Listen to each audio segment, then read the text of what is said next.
latest news on Luka Modric. Nina yedi a remedy me America Fiena ya bana ya babidi nkomo bako mienubi. Says the weekend di Ashanti Gold 04 enya qualification no ebrama. Neme koye pe timi edi ema. Name the Saturday yeshe nkomo biase. And it seems the weekend ine no na yen koma ofa bibia na ebobo etimi edeba. The Black Galaxies eba yon kofa kensi mienu. Dene di kan against Pando, Heart of Lions, the etos mienu against Adriana Football Club. Ni nyina bere na ye the whole 70 timi aba. Medini Abu Dhabi as usual. Habib Awal Mohammed, the special one.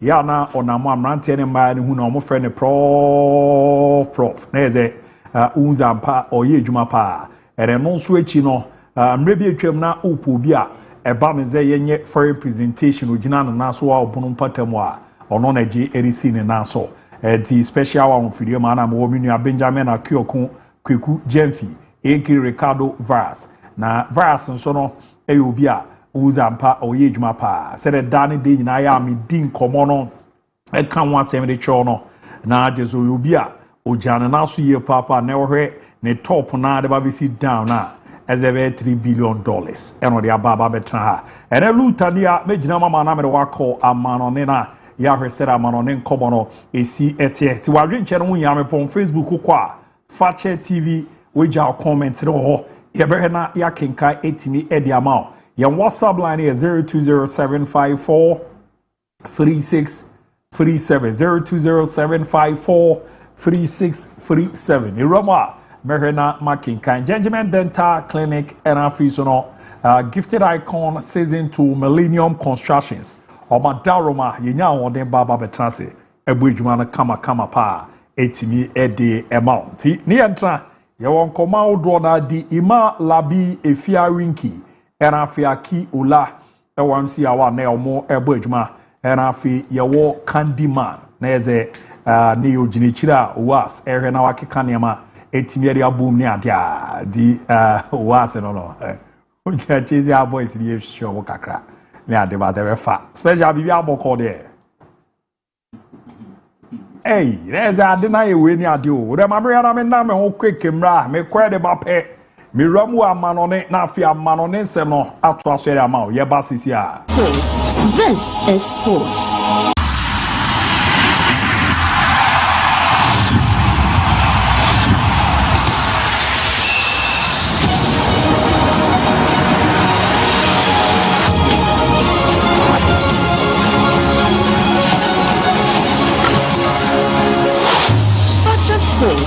This is sports.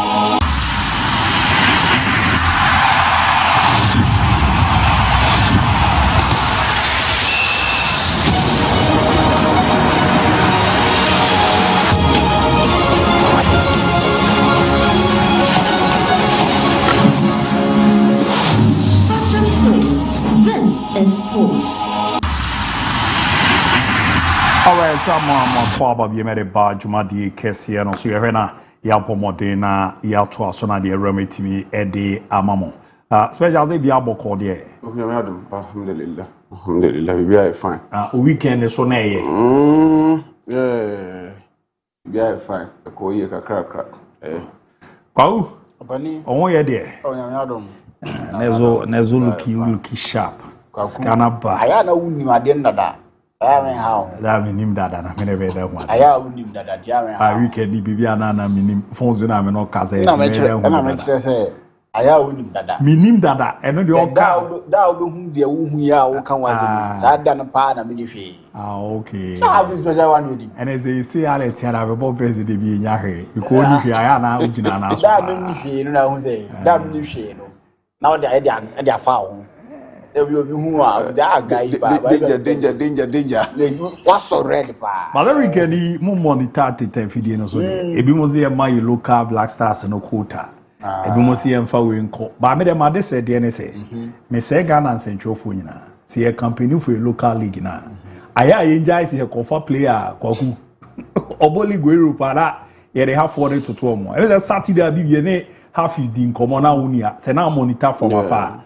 omo bobo amano na bi ni omo ye wo ho ne yenye bi wo ha o edi obi be rise and fi Ghana akwakudu amano no me hu ni say big disrespect so the player of Ghana league be compare no me ma dream no difference kwagu ana mo na me nya adwen say bia o player bia wo gidi say obetini aye den abo Black Stars a campaign ma no ba do be hu ni akofa kotoko striker bi ni ahwemu abete Brendan Thomas Asante kra abo no obo nya bi mbotini ye fast striker we nkoshim bi adena ya yesa and you can unim dia oka me sudden there there be a players in benya issues for home madika catch that yam Blasters no and say this here and your local players in there Blasters munyanto boase munyanto boase no one tell us me of this Ghana dressing room you gra ho no wani gi bebre aye say o match o di kudi agro o da o tuo din so say match na to so ntia say o keep the balance in between when you age kakra why serious kakra game players ya hu wana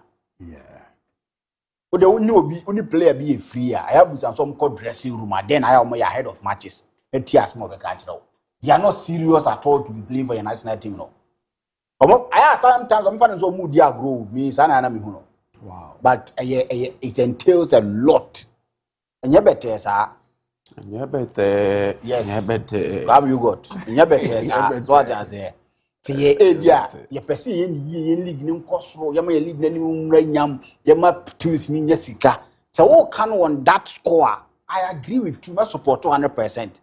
But some say obi nya bi money eno de mo kan me ne mo nya adwen dabi ABI see league no oh say we na no ada kotokoni has players iko mu nya kakra eno sane ba say ma team bi nya bi ntia say bia say eye huba jaw na e fa kotoko ko a ono ko na kotoko nya kakra Chelsea benya kakra na ma team ne ho aye den say wo kan ne sa de a me ni asem ene on moral grounds oh but in terms of performance pedigree exposure ne ade no men ko fam bom na ko fam abedi ntwo so yeah kakre emse sa ade de me hu aya na me madwenu no e ha me pa abeti oh is that no me uze no mo here comparison be comparing Jonah JT to Razak Simpson omunya na JT omunya na Razak Simpson ajeti owo team ben ajeti o Wolfsburg Ball League ben German Bundesliga yeah I no mushia Hurricane anyway mo no okay and I'm say why Razak Simpson no okay yet mo kan chom say agoro no mo di okrom ha no be careful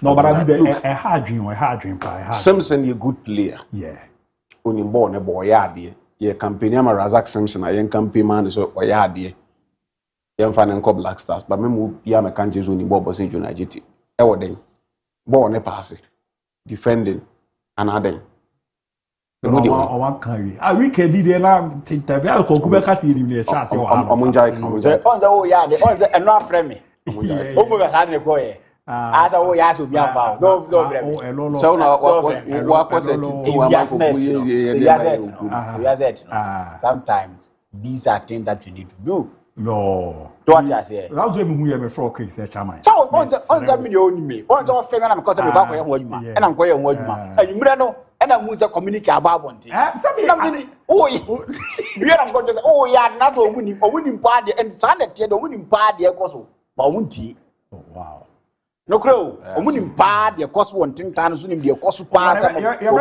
ya ni be je paza bi World Cup yi what is it FIFA for classes scan e be balu omo peja mo ka edi ye bra sheze ka ye local based players be ko ba omunjai se offer player we are no be Wolfsburg ke bobo coaches ni e yo no mo ye jwa bi okroba ha mo ye training wa professional player mo ye train okroba in a day or spend not more than 3 hours in doing the was ye etianika na no hu Ronaldo ne former we the no ya bia ne man ne sem no be kan defy no how we a diet ni city say weekend on to answer Man City for ne man the break on ne girlfriend wo holiday no aduane ne man so no say the city no boys no mo krum mo ye no man di fufu a chire ho na no me call teach my ai officer Martin Joseph e wo teach my so ho ye anu fufu bi officer ne squad ne di me ko di wo teach my no we na ukọ kenten holidays ukọ kenten barbering salon bi wo x-ray ne one guy Abdul Gani so mo fa show ni dia Abdul Gani na simiti ho ma me kama o teach my na no okay mo fa show ni dia go mo ye me fine fufu am kudi any place bi ya me kudi me to America. And what waji ejo appoint ni we agusu no so te nche no maji boys no average players no won did say dey ni omu did with diet nyema da ho nya balance na no ada only player bi o team kese bi kuruma only di nkomo bi so say go ma me bi tongo be bi wa ni obi akoye ndeti wo woni na ni za nkomo ko wenye ni o ma di no cry no ko ma badi da wo sa me mo obi adi odo si boys na ko ye ndeti wo go be wura no but aduan no enu na ni edi say go be no omu kwa ko pebi aju no so say obi obi no me de ko go be we've seen our local black galas it seems Kochi ba ya okohwe mu nani age ba ye sense of for mu nya abote kakra mama mo peja ye respect your local league no ye respect guys na ebobo abrochi no na mu jaize mo fo obi ogana na mo de na kwa akokompo obi obobo abrochi me wuze na ya ye mpanyimfo ni bi kra ze ye panyin gofera koto bu aba be twa de bi ze da bi ana fentu be twa de bi ze player obobo Bundesliga day in day out no o play slot ama local player tia bi bo no na wakofa de na ba be gu abekwo apaso na woro no e no nya de e na wo si we ba be shim ni ade ye nya abotre yen guys na wade a very good but sa ankofo ne standard ne oni omudi nkomo omo training schedules ne ne ma abi bo ne mo ne yembe omo edizo oba no nya de kra nya abotre enkobo obi adi nfama me shim se we ko ye ni mo bi local player ya company ama na ye de na ko she Black Stars match as ye wi ne ye penabo no abi wa hes amachi edi omunya amotre ore ma me na mo mra na me kwa amanone o ma me amanone nyom na ni bra mu mra ne adia kudus ne agent na so yeah ma hu za komo ni nyina me ze na ebe ba na ya baba bi we ya Tottenham ne nyo ma me na de unu akoye so for the first time kudus career wako team relegation eben stress na busuya ene ma unu pressure na kudus so egitum so he succumbed to abusuya so ne ma me no muntamu nya den entity na unu ado no na pekoye ndema sembebri ha ge ma me na no mra me ba prestiro me ko na ma no ne se na to aso da ma ye ba sisia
no erametimi edi amade anya bochna UEFA Champions League no ehun sesem na esen aba beto aso na abo ma ne amade da ye pe timi era mana game a ebe ramu e o Paris no timi former Paris Saint-Germain be jomana so no mana Bayern Munich boboko no edi aboni ne Switzerland o mo referee friend Sandro Shire no na referee pinfo appointing is omra na omra mejina that game no hwe na ntotoye no enkoye kama pa enfama afanu no na hwe se de won sesem no esietie ne de abobo etimi ereba otumo se game a anobe die papa no ye game a openkese ne ko akwa ginam no na game be ramo Civitas Vanda Metropolitano no eno so no Atletico Madrid Arsenal Wednesday pin perfect Danny McLeay and a referee no so ne appointing so nko enkonko giamu na ono so nhwe manema endeda ye kama pa so no etimi emfa mo fimu e wo Holland impatamu a omo diri so no na behwe na ntoto ye no ada ye pa so etimi ede amomo na nra ana ni training no eje penetimi e call so PSG atente de ni na ze mo mame Vitinha na wa return a waba ababe rama ni na no ohwe na wapo amane makoyie pa etimiara ma Paris Saint-Germain to join ya na onze Vitinha no era ne waba back or side back no to so ma wa time a omo baba be rama the training ground so no otumu sampa bibibia edida na kwamu kama pa so etimiara ma Paris Saint-Germain nyo no nko ene Nuno Mendes aba Fabian Ruiz aba era afi Hakimi Ashraf omina players omo aye ready a omo recent to twere be koyie so no etimiara ma Paris Saint-Germain na omo training na ejipene course no president a ye friend Nasa Ahalefi and afi no omo sporting director pay perfect no campus ekokura mo training ground so oren komodidi ana omo di omo bom pese bibibia edida dia pay perfect Luis Enrique ebobo no modern na wetimi assign arene UEFA Champions League no na boama bibia koye pa etimiera ma club nanti a yete no echeze ne yese Paris City Hall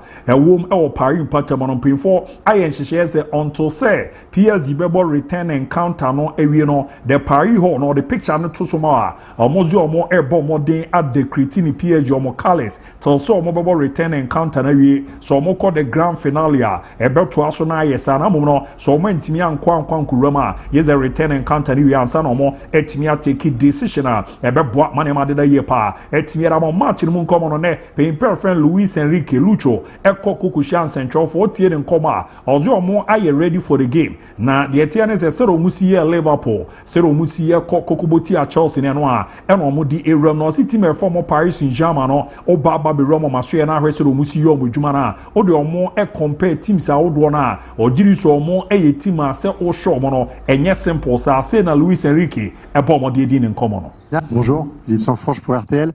Ces deux matchs contre le Bayern, évidemment l'enjeu numéro 1 c'est d'aller en finale. Mais il y a un autre enjeu qui est plus dans l'imaginaire de tous les amoureux du foot, c'est la confrontation entre les deux équipes les plus impressionnantes, les plus fortes offensivement sur la saison. Est-ce que pour vous, ça c'est un enjeu supplémentaire? Est-ce qu'il y a une excitation spéciale de se dire, de ressortir vainqueur de cette confrontation prestigieuse? Mais ce n'est pas seulement les dates offensives. Si tu regardes les dates défensives, les stats défensifs et offensifs, ce sont les deux meilleures équipes d'Europe.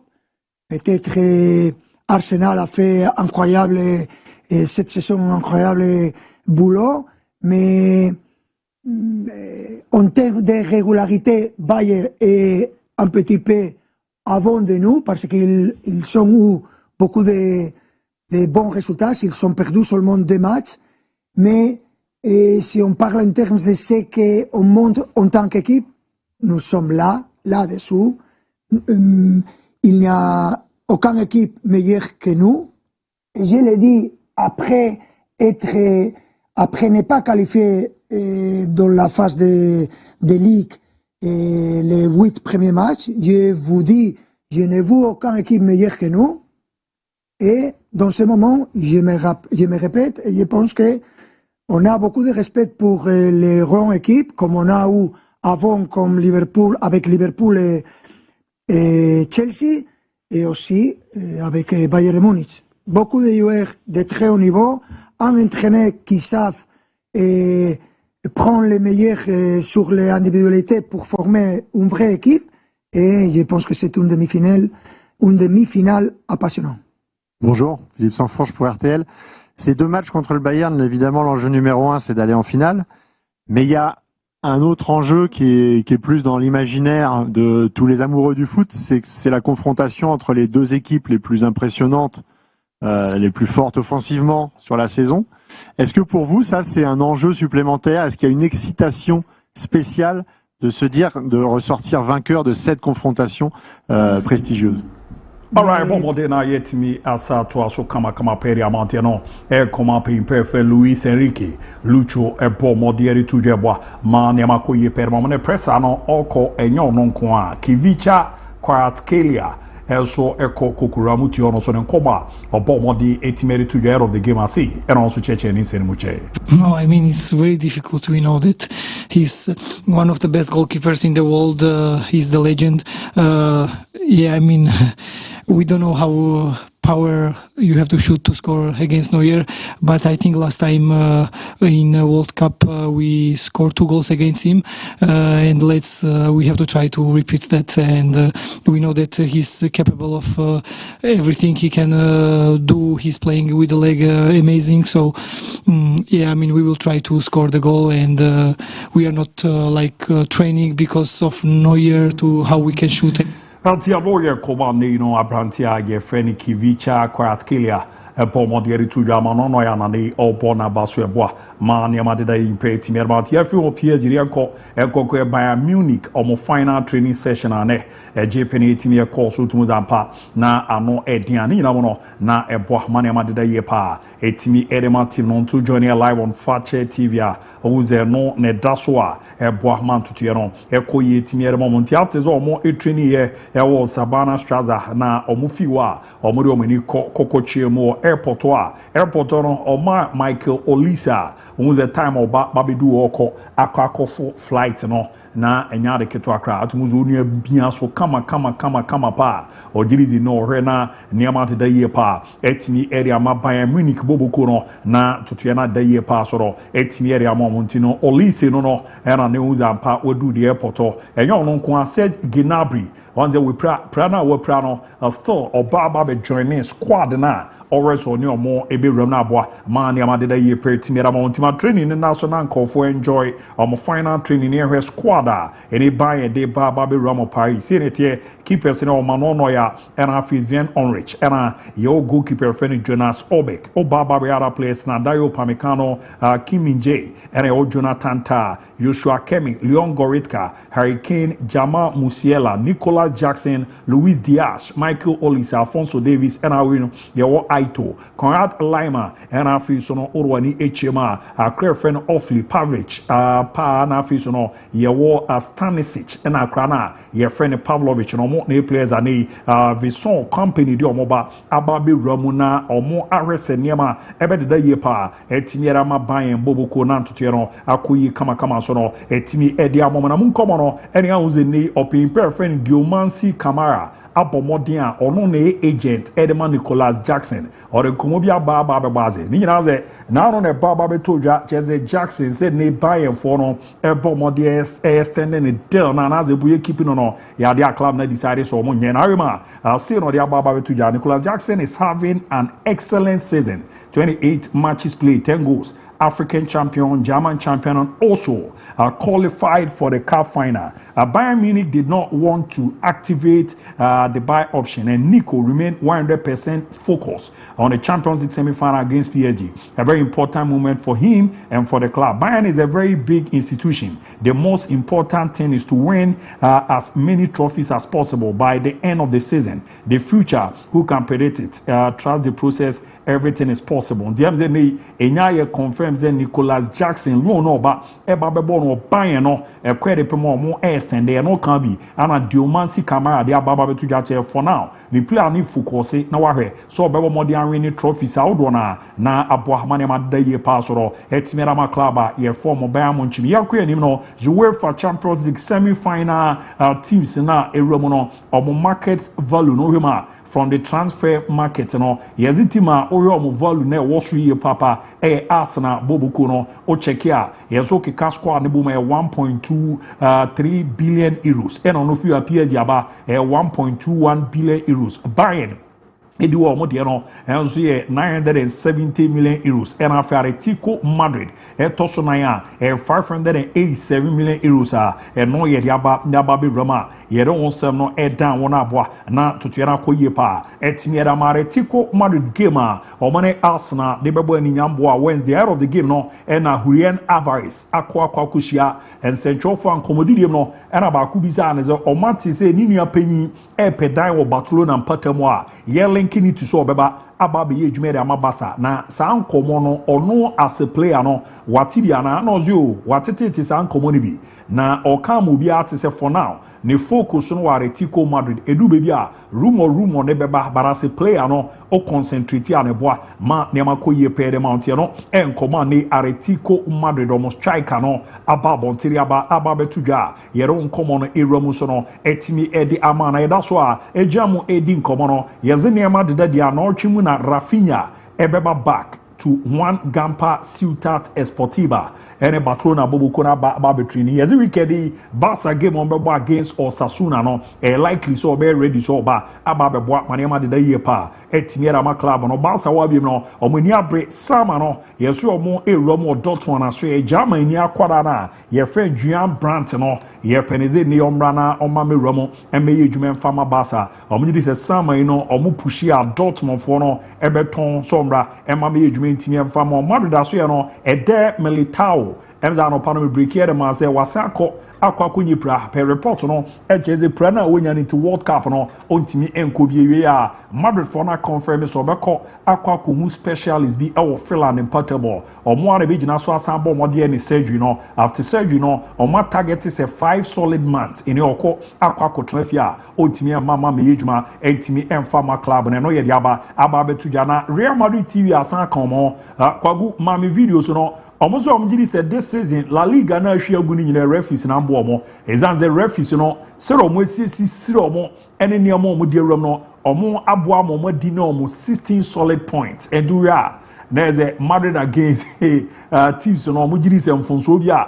na e was a referees ne giere mo manje amfa mo no na Real Madrid TV for no apo mo de ho nkoma ba be ramze de penalties no referee ne nje de fa erizie mo card na wa mo red card de no zo no kra no yegu e wo so oje no omonje nti omujiri sa afi no referees no edi no mo 16 good points e kan bi na ne ama Barca etimi age La Liga no nti no enkomo Madrid for ne aba betudwa no edin ye papa we ma videos ni bi na dawa wo enjoy na aboa na ne ma de ye pa etimi edi ama no fiwa yenkonkokodi nkomo England kakramra Chelsea enya nod na FA Cup final omo Manchester City na bebo ni after the game no na Trevor Chalobah edin komo kakra era fa team no nei Liam Rossini okọ na okọ ye ne no game omo boy no say eno din nkomo no che. I don't know, maybe when you don't win games it's hard to get that determination back, you know. And for us it's just resetting, getting our standards back. As I said, it's still the same players that we had at the start of the season when we were flying, you know, so it's not like we lose our abilities overnight. It's just obviously resetting and getting those that feeling back and that mentality back. I don't know, maybe when you don't win games it's hard to get that determination back, you know. And for us it's just resetting, getting our standards back. As I said, it's still the same players that we had at the start of the season when we were flying, you know, so it's not like we lose our abilities overnight. It's just obviously resetting and getting those that feeling back and that mentality back. I don't know, maybe when you don't win games it's hard to get that determination back, you know. And for us it's just resetting.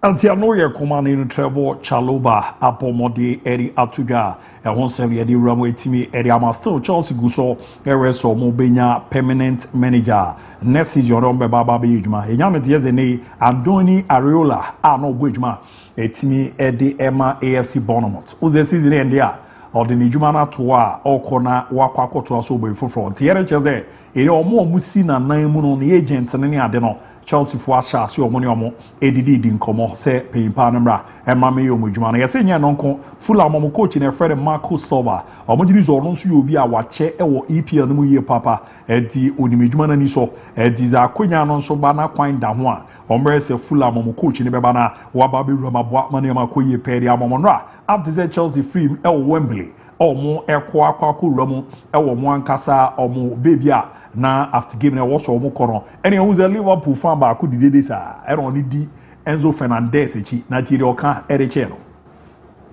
Wallahi come to Liverpool. Wallahi come to Liverpool. Wallahi come. Wallahi come to Liverpool. Wallahi come to Liverpool. Wallahi come to Liverpool. Wallahi come. Wallahi. Anti anoye command you know the atuga hochezo be peso omrana omra mejamu embo ejuma fama Liverpool embo na ntutie nko ye pen fama United ebo Brentford ena enumre Patrick Dogu Zerenano Luta ye story in the mass e wa return a e wo Carrington on the team na twin ye or ye back in the Monday squad at United against Brentford no obozo the video no to so adogu no na obeba na waba bejina no wabuejuma amane ma koye pa etimi area moment of the game no era ni Brentford omo coach ye friend Kate Andrews edin komo na utiere nkomo di atudwa of the game see no wakasafa ni game ebetudwa no. Manchester United on Monday evening, really good side in great form at the moment, very tough to beat, especially at home. How do you approach that game? In a very similar way to the way we approach every game, really. We're very aware of their strengths and what we need to be aware of. That's obviously a lot. They've got some magnificent players that we'll really need to try and keep quiet, I suppose, and tactically be prepared in a way where we affect them in the way we need to, both with and without the ball. But it's an amazing game for us.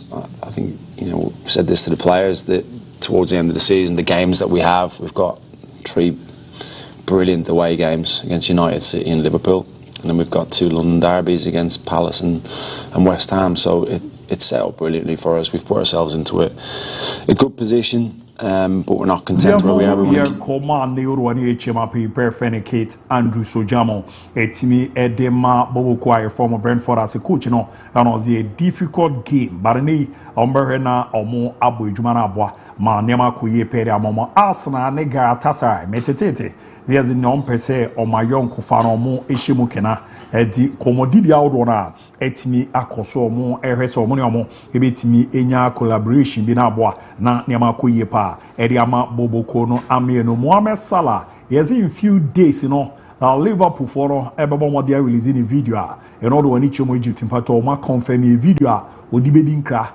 Tizero Moya and the Robertson. The almost in few days. And Liverpool for no ebe release video. Mohamed Salah. Ebo Modena Wedinkra. Akache Liverpool fans and as a bema eba baby now so no. Or did is a number also free club na so eko ramo bi fufra. Or did so kwebe boa mane ma de ye pa. Etimi ede amano na weekend di emra Milan ni Juve di ebo eni no emeza adu we every year papa. Ya na Habib Mahre no musua. Esim la no supporter. Your friend is Salvatore Bertuccelli. Ya DBF pa. Na ni na zo no ani kiski. Ne kanchimo ni na boma na ezo ni anwu ze mbraso was e. O kacho ze obe ware mi ana na ba na jiso ane. Obe ware mi ana ane. Na weekend di de course no yenti kakra.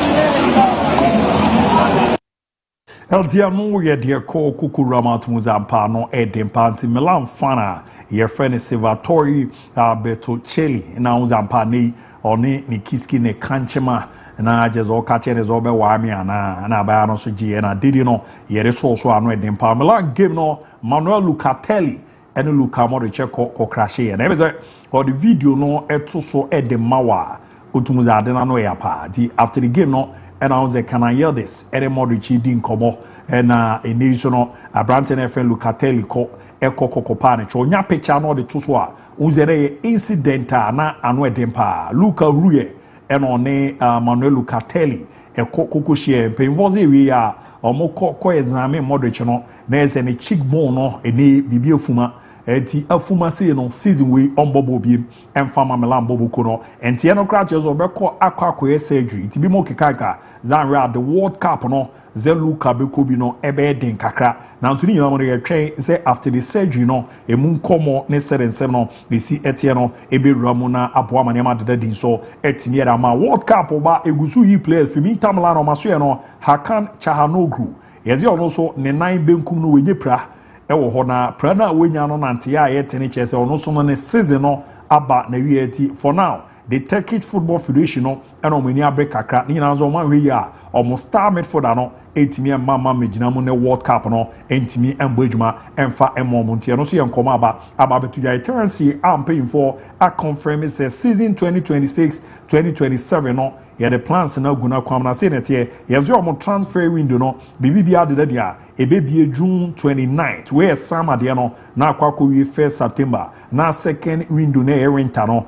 eno ebie January 2nd na akwako wi February 1st e de no enkoma baba betudwa yere won sem ni ready amano pa me ma enjoy El Ali for abomodin a ene omo agi Asian Champions League no back to back at was ene weekend di time na trophy parade ne koso no Frank Yeni Kessie esa sabia e road manager no no sere na ye kore kakra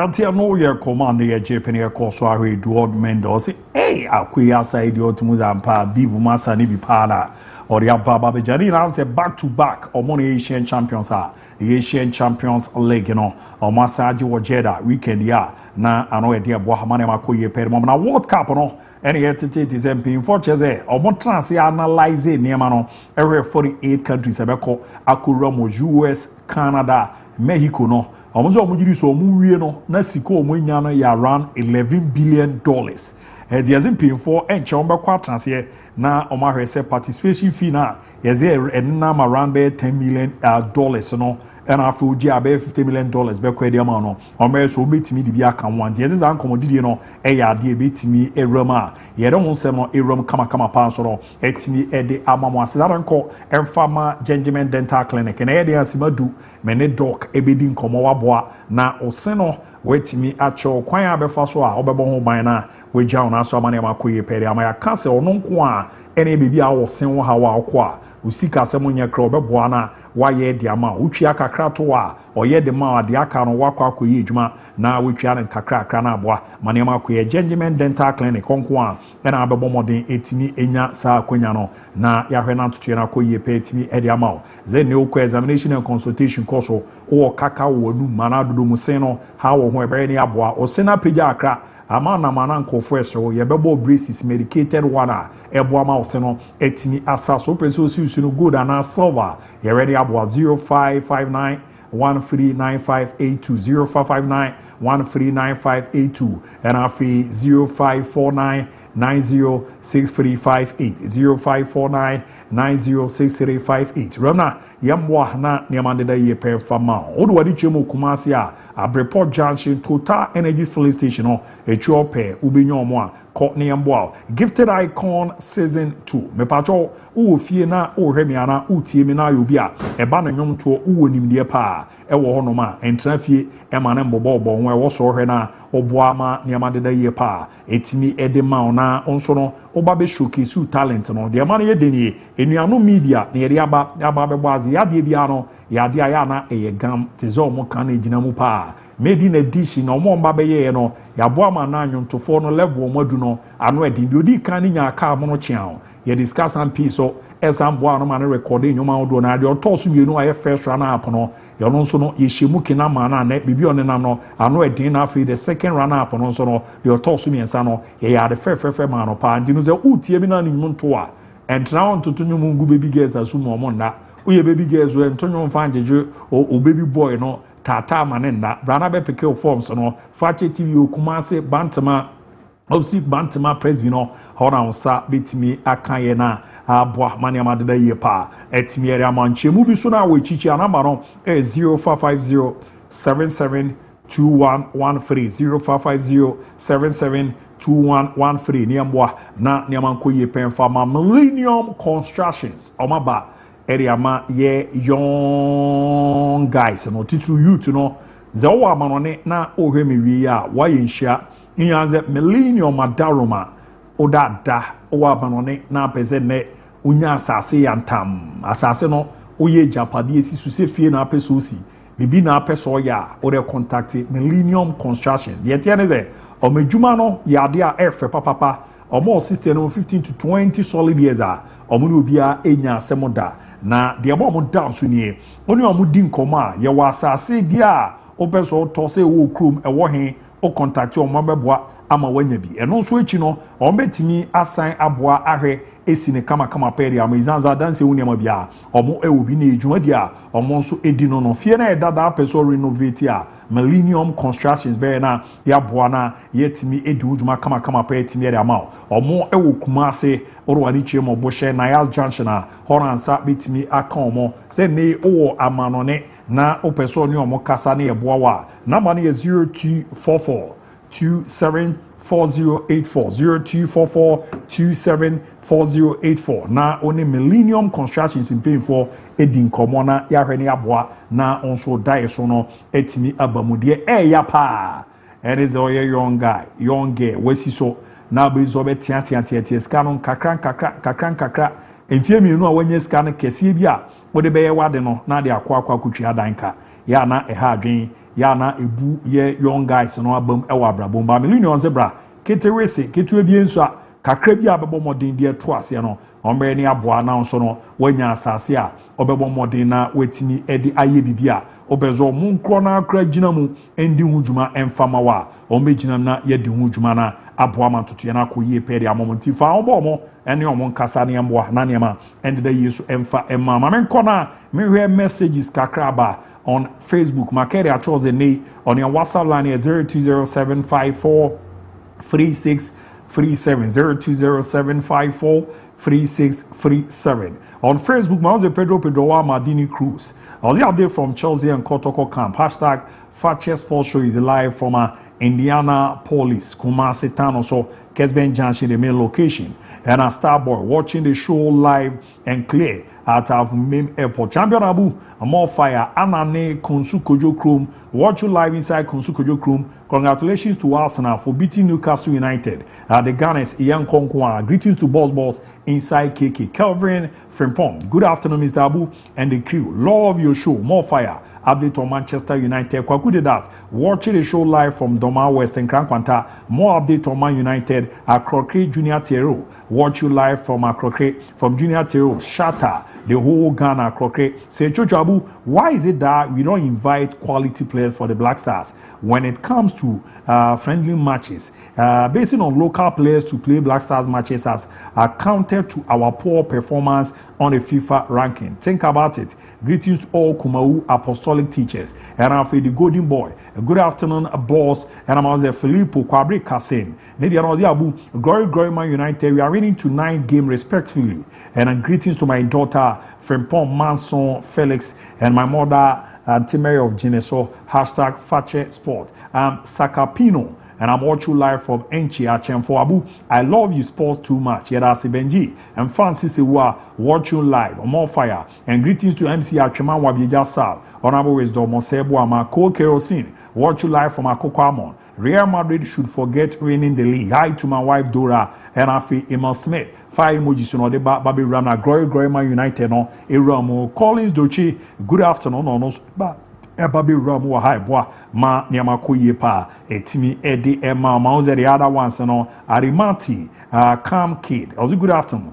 Don't you have been good afternoon Don. You looking fantastic today. May I say and I feel Kwache Daniel. Was Man United update MZ Dodona on sa etimi akenboa ma niamako ye pa etimi Amazon the WhatsApp line ma uze Dodona so na baba bidwa ma de enembre ba merena makenkan kama pa etimi edi amount. Was I Fakye Sport is your boy AMG Rengo from Nkoko. You guys are doing a great job. Keep it up. Yeah, that's it. No, the answer. What they buy. And we so good afternoon, guys. Congratulations to Maris, Tony, and Kessie for winning the Asian Champions League. While Mr. Penalty Merchant and his fans are still hoping to win the Conference League against the lowest division side in Saudi Arabia. Everyone knows that the league trophy is rigged for Penaldo this season since he hasn't won even Milukonku ever since he went to the Saudi League. Shame to his fan, especially somebody that I don't want to mention his name.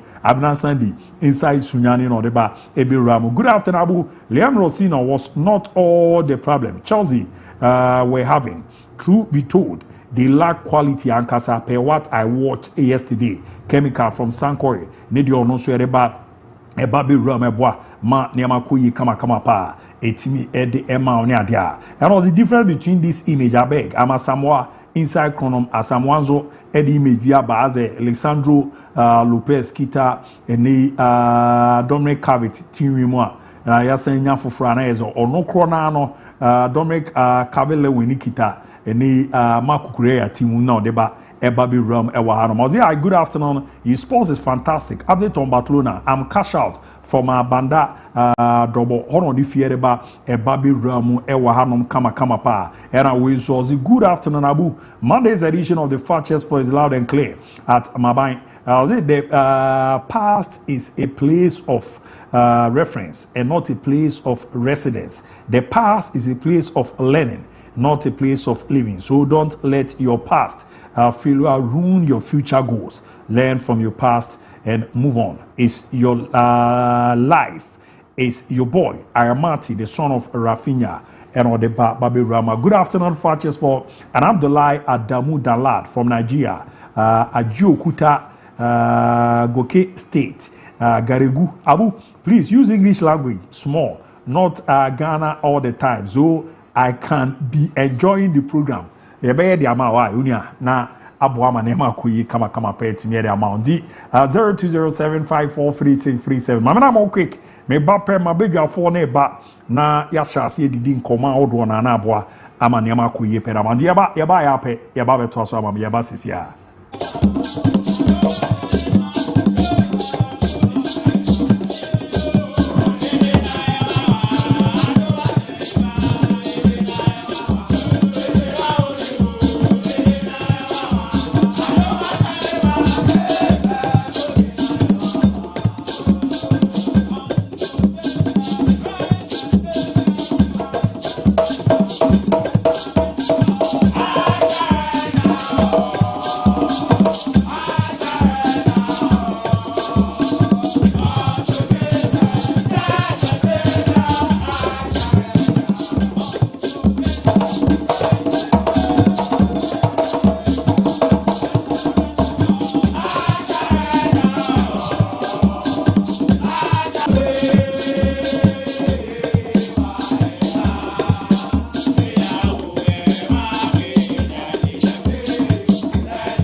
dwumadie kɛseɛ no so store yɛda so te nkonya kɛseɛ no yɛba na yɛaba bɛdi nkɔmmɔ live on Fakye TV, Fakye Sport. This is Sport 0207543637 0207543637. Now happy birthday nkwanfama Lieutenant Dr. Bio Amponsa or eye doctor or one 37 military hospital hona soldier war. So Lieutenant, happy birthday nko farmer soldier na nyamisha pa na yewa woda no de upibia enramu kama farmer soldier ti obengeze nyamisha na onyo kese na bibibia so no and da ye kama farmer special yanko yanim say nyame adom obi ala ho ye na ini nkomo ye ma ho akwa aba na say me we na ready a quick na me di me nkomo nti de odi baba bia quick yanko nti happy birthday to Obaku Amponsa ye nurse ni ba o atewubu fine girl happy birthday nyame ohira nipa no onhira na onye wakoma so ade nyina emfa emma na enenso ye Mr. CNN birthday bright CNN Aguero Ajay captain Edema Doma Eduana Stars the chairman no Mr. chairman CNN yes Mr. CNN bright Ajay baby happy birthday bro na mishra na onye wakoma so ade nyina emfa emma wadumura ne nto ne hira ne super no emfa engu so Mr. CNN and opa no say uramu children's home kakra na akwa ya do de nyame ayama no adura woda say so no so tobi gu nkwada na omonso ni bie no so nti Mr. CNN happy birthday nyame shao na onye akoma so ade nyina emfa makwaku ya wie yemra na imedi nkomo chairman awia we because some can be a child say before you join people in doing something always check your background kweku before say oba join enkofo anasa odo ho bebo amanfo ye kan say afeku obebo kuo bi say enkofo bi ya ade obedu o machi yenkoyese ono omo ebeye bi no chama ya ahwe wonchi baby a wo free busa ho sa de ya mekwakoyi say jigu a enkofo ya me no omo eye de omo yi they have their way around anyim bia me nso me wo kamafo bi me wo me way around ana. When you sit down and analyze the situation and know, say, the pros and cons in doing something, group now, no so see people can find their way out. Only come up for only ubia chijinaphobia. Time I think twice before you join any group in doing any other thing. And we a messenger, and then we are media. The message is a build-up point to something. Now look at the image on your screen. Yeah. A player for Manchester City, but Obo loan Edema club, a friend say Everton. Now, Jack Grealish are under a lot of scrutiny in recent times, or under a lot of criticism. Said, and that you saw a Koreansa or the heart, why you see, or starting say, oh yet, San Yaba, or Brawin, and Yende. We were given a certain video to production, so bet me up by Jack Grealish, no. The video wa Andra and Yamana is see, you know. Now, so video ni dia a bad date Jack Grealish, near be a wedding, Kanya ye a trim. Eddie Dimu Ababedru baby o Jinei. Kwaku is a player, talent in India, Yakase, Yamiachi will be a doma, and Jack Grealish, our talent in Ibi. And more than one so or one a prime na o Sia can Ujinanaso. Devoid of injury and now some things are M1 more one can concentrate. That's why when he peak you could clearly see that he is a player of great potentials. It is not by fluke. Say Pep Guardiola ebete 100 million in assets at the market or top player. The Guardiola that you and I know and you will be are spending in the market just like that. Unless he sees something good in you.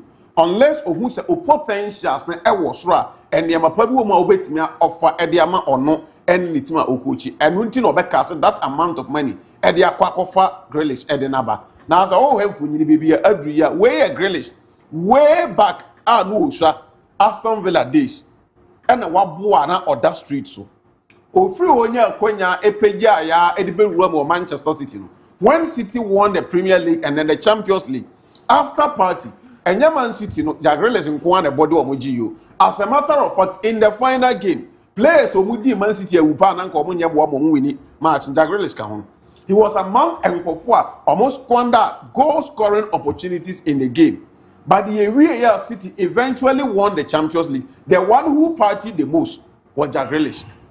Okojine ni ekore nsan eye niema ensem fata videos ahodo any images are not abide now was so despicable to speak about a player what rises to a certain level and Kabaka say the life no a legacy can niema oyen should be a dear in Kwadabeshe edi esua de Grealish and yes any pam chairman were Freeman City edi Rome ewo Everton at Obo loan were prayer in the month of February as to say Owofia ni engine ne kura ni ya se unu ya ho beto ne ntem nanka waba abegina ne na so asen ye adwuma a prepare ne ho for the next season because season we they were out and right say ne now for air party Manchester rooftop baby chairman ko pie ma wa win sasa so the images ni bi egu so dey achewa ko eyare hosem to a certain level say ne nkofo na ono omo ekọ ne kwampu somebody was telling the other people and they said look esentrofo betimi abai say Unuya say everything is messed up. Let's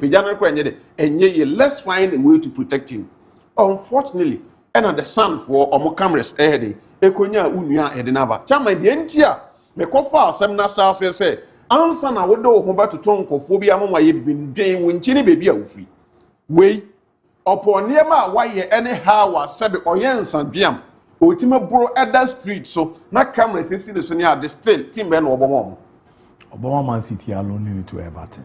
We are sure say a Kobe be near me now and what to could do English Abruchimam and when you had the opportunity the Man City for £100 million at the other foul and a walk out in Sunday your life. What is the narration?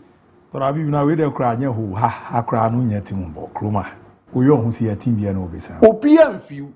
I don't even want to talk about it. I say, yen you have been and drew Grealish state no. And all ya no de all ya there are other players among English nationals among every yen chese kweku among niema Grealish but the English media are always negative on them. Yeah. Into a rise ne krane niema bi a obetman at the kitwa bi a obeye no kweku among de lube gina so to bash you but where do they will only bring the story and say unua akwa akogina ni wa kwe say akonom sama na broso we ni we na say but senke you be fufra and narration is different. Obi a yetua 100 million they at all life who live we na oye because of baby are free or come forward and say baby are free irrespective of the obey kweku he still find a way to get himself into top teams and our better clubs utimi aduma edemo please take this off utimi aduma edemo nti asam ne say aya bi wunchi any baby are free before say you join people to do any other thing Grealish bibi ni kweku I tell you zenka everything wonya bi more but we obere cover still, you must say matches amanabo because or you now another side of Grealish Chairman, there are always the A side of every story and then the B side of every story.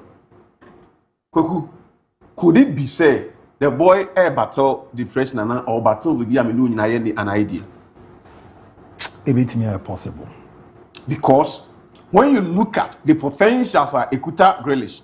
And a ball now wabo and now obo level and anki anticipate say at his age he's 30 now and ka baby a and a ball now picky edru ka kan ko for England for any bed dom so o national team no say omodin ba so anya ka Grealish one of them but chairman ni season oba Manchester City one said that even 2 consecutive seasons abaka say we a top performing seasons that Grealish 18 putting up at the club your friend Man City the kind of performances that Odana the Man City equal to yes Canada fan band on team yes and aside the City a winning games and as a trophy or and somebody will ask say and rather now okoye and kweku player we prayer fe na ho eto a all try say and ka be healing tempo amount kweku e dey ne be motivating say onkoye dey why I think that Grealish ehia critical attention uhia psychologists uhia people to get closer to him. The last time we were here na kweku ye din komo about Big Mick Michael Richards ni nkomo no ene niema at a point in time or tenase ehum say injuries e man the ball no ontimi mo ndu baby koku or say he sought to drinking or sorry he wanted to drink himself out. He took a friend and the kind of on one casane value say opening the oh yeah and wow. Chairman, could it be say Grealish no so anytime be a matter say tournament who nya air baby so no when you pra no akotena nchen. World Cup but ideally say nyepra form na ye start season no wo edema Everton ko ko World Cup ni bi. To say Brad na konchen World Cup he is out. Saa ne man na ya edidi ni tirim. E ma di busa ne ho question say me kra de me ye nyina why always me? And then and never say keeps happening to me. Enti na ya oye ne ho si ya na. It is that side of the story too we should be looking at. We should not always condemn one say you can't the other side and say they why no and then they still have the opportunity. But I think that something might be wrong somewhere with Uri friend said that really remember yen chain answer before somebody somewhere comes say I feel you go to your story. I think that he need medical attention or he need people around him to tell him who he is, what he's made up of. For no rooftop no inviting the man they are no good friends. At this material moment, a good friend will not advise you say we pray a fena or recover. But we who say a good friend will encourage you, a good friend will tell you things that obey ya and no crab ball ama healing processes no. It's me a contempt situation now. When are finding one thing that is very unfortunate say really echo through and we only wish him the very best say Obeba and Tentem na in what probably next season either he returns to Man City and now say Everton or now Obeto Aswa we could a wait my omo mentality net say ya o hwe omo no na opade bi na ade no wa ade bi e wo no ho a e ma ne yo ni pass ma zi yo na nso but omo no de e be fawo we do na nso ni na do you kroma de say no they believe in talent in the obit my more than Suneba. They think that Suneba can be managed. Sa no mo no. No who say Suneba no obit me manage you. The most important thing could be a microphone man can he deliver? Now you crew. Yes, obit me deliver or attitude. Okay. How do we manage the attitude and get the best out of the Jumana or now you crew me. The crew I say. That be the who for the first place, maybe you are career killers. Talent in a woman and Kazakra they are killing it. Now the attitude I become combat them. Oh, God-given talent na media mo kuman. Career killers na are killing it. Now sign the attitude as I'm about to my combat do. What you say? And you dear no talent no when you cry here pe suppressive. Now sign the attitude we can usuba and sign ye be pamon tem ye be ja okwan wako. Ye kuta na nkasa cry pe kwan anje e dey feel some chairman.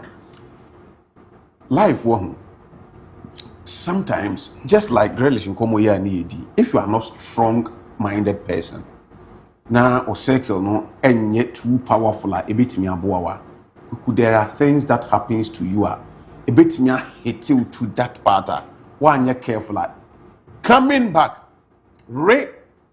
discovering yourself or finding yourself again to pick yourself to a certain stage a bedin and kwadana agron sisi omu edin because they need proper care. Yajai a lot of them to depression because the society thinks that the young boys today are having a lot of wealth. So nobody really cares. There are some two man, they say them pay attention much and for more. Javi Simons are mama raho. After say weekend, Javi Simons ekunya ni ACL. Now picture about kuna mudin kande to so because I saw a post from ESPN. This picture, it was just trivial, but as a matter of fact, it tells you the situation. ESPN for a day, we were told on my post to say, season we thought them for suffer ACLs, it will feel more than home wins in the Premier League. Unyaba 3. Why did he James Madison Meboa? Yeah. The next person, Odobet, and Unyaba 3. Season and as a space we need 2 matches pay with you. The Tottenham Hotspurs have suffered ACLs me and son more than home wins are in the Premier League. Now Javi Simons a prayer you and what the post we about and when I read Unia message no the Tony IG it got me tearing. They say life can be cruel and today it feels that way. My season has come to an abrupt end and I'm just trying to process it. Honestly, I'm heartbroken. None of it makes sense. All I've wanted is to fight for my team And now the ability to do that has been snatched away from me, along with the World Cup. Representing my country this summer, just gone. It will take time to find peace in this, but I will continue to be the best teammate I can be. I have no doubt that together we will win this fight. I'll walk this path now, guided by faith, with strength, with resilience, with belief, as I count down the days getting back out there. Be patient with me. And they come on, use space, no, at the 12. Chairman, it's a message beyond break you our internet, so this message is enough. Talking about Tottenham Hotspur, season in Ankasa has been a bad season. I can't 4 matches near a season. They need 12 points to be able to maintain almost status in the Premier League. I'm very. Players are a bit Jew, and then we call. The last match they drew. Adechema American Josavi Simons Enya second goal how he celebrated. And Nibre any Nigia na a warning. Later on a Brighton Etika. Weekend the Nyamia or Madomo Kwakunya a 1-0 win. As he say, Omo A Pejankaka, West Ham for draw no. I'm a Tottenham when you hope say ultimation the matches now Akana. There is a chance to say Obeka League. West Ham renee diamond. Sorry, so but it's still 1 point. Still 1 point different. Ama Omuhuni said they can find a way 1 point there. Ombetimi aye the Akuman Kweku. A nipa ombe counter match on them. But Kwe Javi Simons. Kweku or try everything within his means to save Tottenham Hotspur. What they are not doing here. Or maybe Bia say World Cup more than war boy recently from 2023 but and for Netherlands national team debut almost started. Javi Simons account. Tombe count so much on him at the World Cup. Prana were prana and ye bracket was a or banner or bachina. Chairman is out until the World Cup. They say, you have a boy. Even next season, you're starting not ABOU at Fena and a whole toner or start to say, to America. And I'll say, dear, 1 year throughout the season was to have a way of end this season, no space. No, when you World Cup, maybe apple. Now, say, BBS, you will react like Emma of freely say, life, you bet me as Nachi BBA through in some. Within a twinkling of an eye, the actual weekend win and I'm on the Husa. But OGDN say, over finding peace, but it will take time to process Sir and Yemani. The players who many ACL done who attest to Unia the situation. Doctors are more pretty people are Omania ACL done. They will attest to the situation. And yet injury is see what Brabum Nasa on yet one yet careful. You get back to feet again. The who players be prayer or my go this situation or buy situation and not in names and as a level and near full say or makes me a boy quick or munti not say ya you can say the Emma play a press is see a case a year say I can't 40 saying this 42 days. Now you can walk out. You could play a PR diet song and it's all the walk up. It's a few days now walk up but now prayer. Mentally, so you be a mental toughness, a warsaw, or make close people around you, people who can motivate and psych you very well. Why you're careful with that them who is in game. And I feel walk up, yeah, because walk up we are place prayer. But I feel within the rate at which I'm Wadani prior to the walk up, it's unbelievable. Now I'm only a ding common, here Bob players, Nibia or my prayer and almost situation. How? Yes, sure, and him say, be meeting my finding or ways back into their squad before the World Cup. Yeah, no one see. Anyway, about become chairman. The basic say days are in 4 or 5 matches in respective leagues near boy, including more European matches any other one. We could the best out of most of the players before say BB season. She say conform one or make on 9. So many tackles are competitive. Easy wow on national team or for one to be in China to you. We be prema na Babet also. No, they make an ontiase. So you players who are Chrono Mufiso. Zebia Fikurakawa. Now we team with the South of Abu and Mobile. It is a not in China. Pressure be a news. 1 month here can might be league seasons. I say football, yin ya ball, papa. Players be protecting on 9. And no, I make us a Tottenham and Sevilla. You be protecting them because and then we hear prayer, China we hear prayer, Adechi we hear prayer. Everybody also want to be at the World Cup. But this year, no, I don't know. A particular season, me never. Because warrior say, say, me one place, me no, I would love to meet them one on one. Maybe so massively. Edem Militao. Akidios Milik. The Milik, the honor, and I mean in our years here. Now, Militao, them is also the same thing. Wakutu, Zena. We are Baba so. Militao, the end of Croy African, can make us if he. You see also, I mean, almost 2 years in your more 5 matches and Mamma. Obe boy, I know a pranoco, Obe boy, I will pranoco. Another crowd, and tear crowds, as I say. Or Yana, you say, you know, Chrome, Yana with these shows, or better covered, yes, or Beco, what Kappa. Will be born in animal and one won't remember as we should be. Chama, serious. Really serious. When I sit down, weekend, we not make chronicle, not make sure, and then I'm sure players that or more a prayer, walk up new woman. I'm like, all these guys are go for.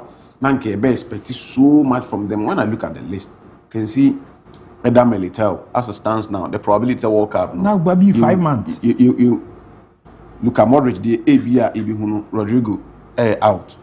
We could say Nabi, Iketiki, Javi Simons are back. Weekend, you cry, most like Kwaku, probably only we anticipating saying, Chama Bantem, Grealish, James Madison, Cecilia, you can say, Lami Yamamu, Chelsea boy is Estevao William. Almost situation, complicated.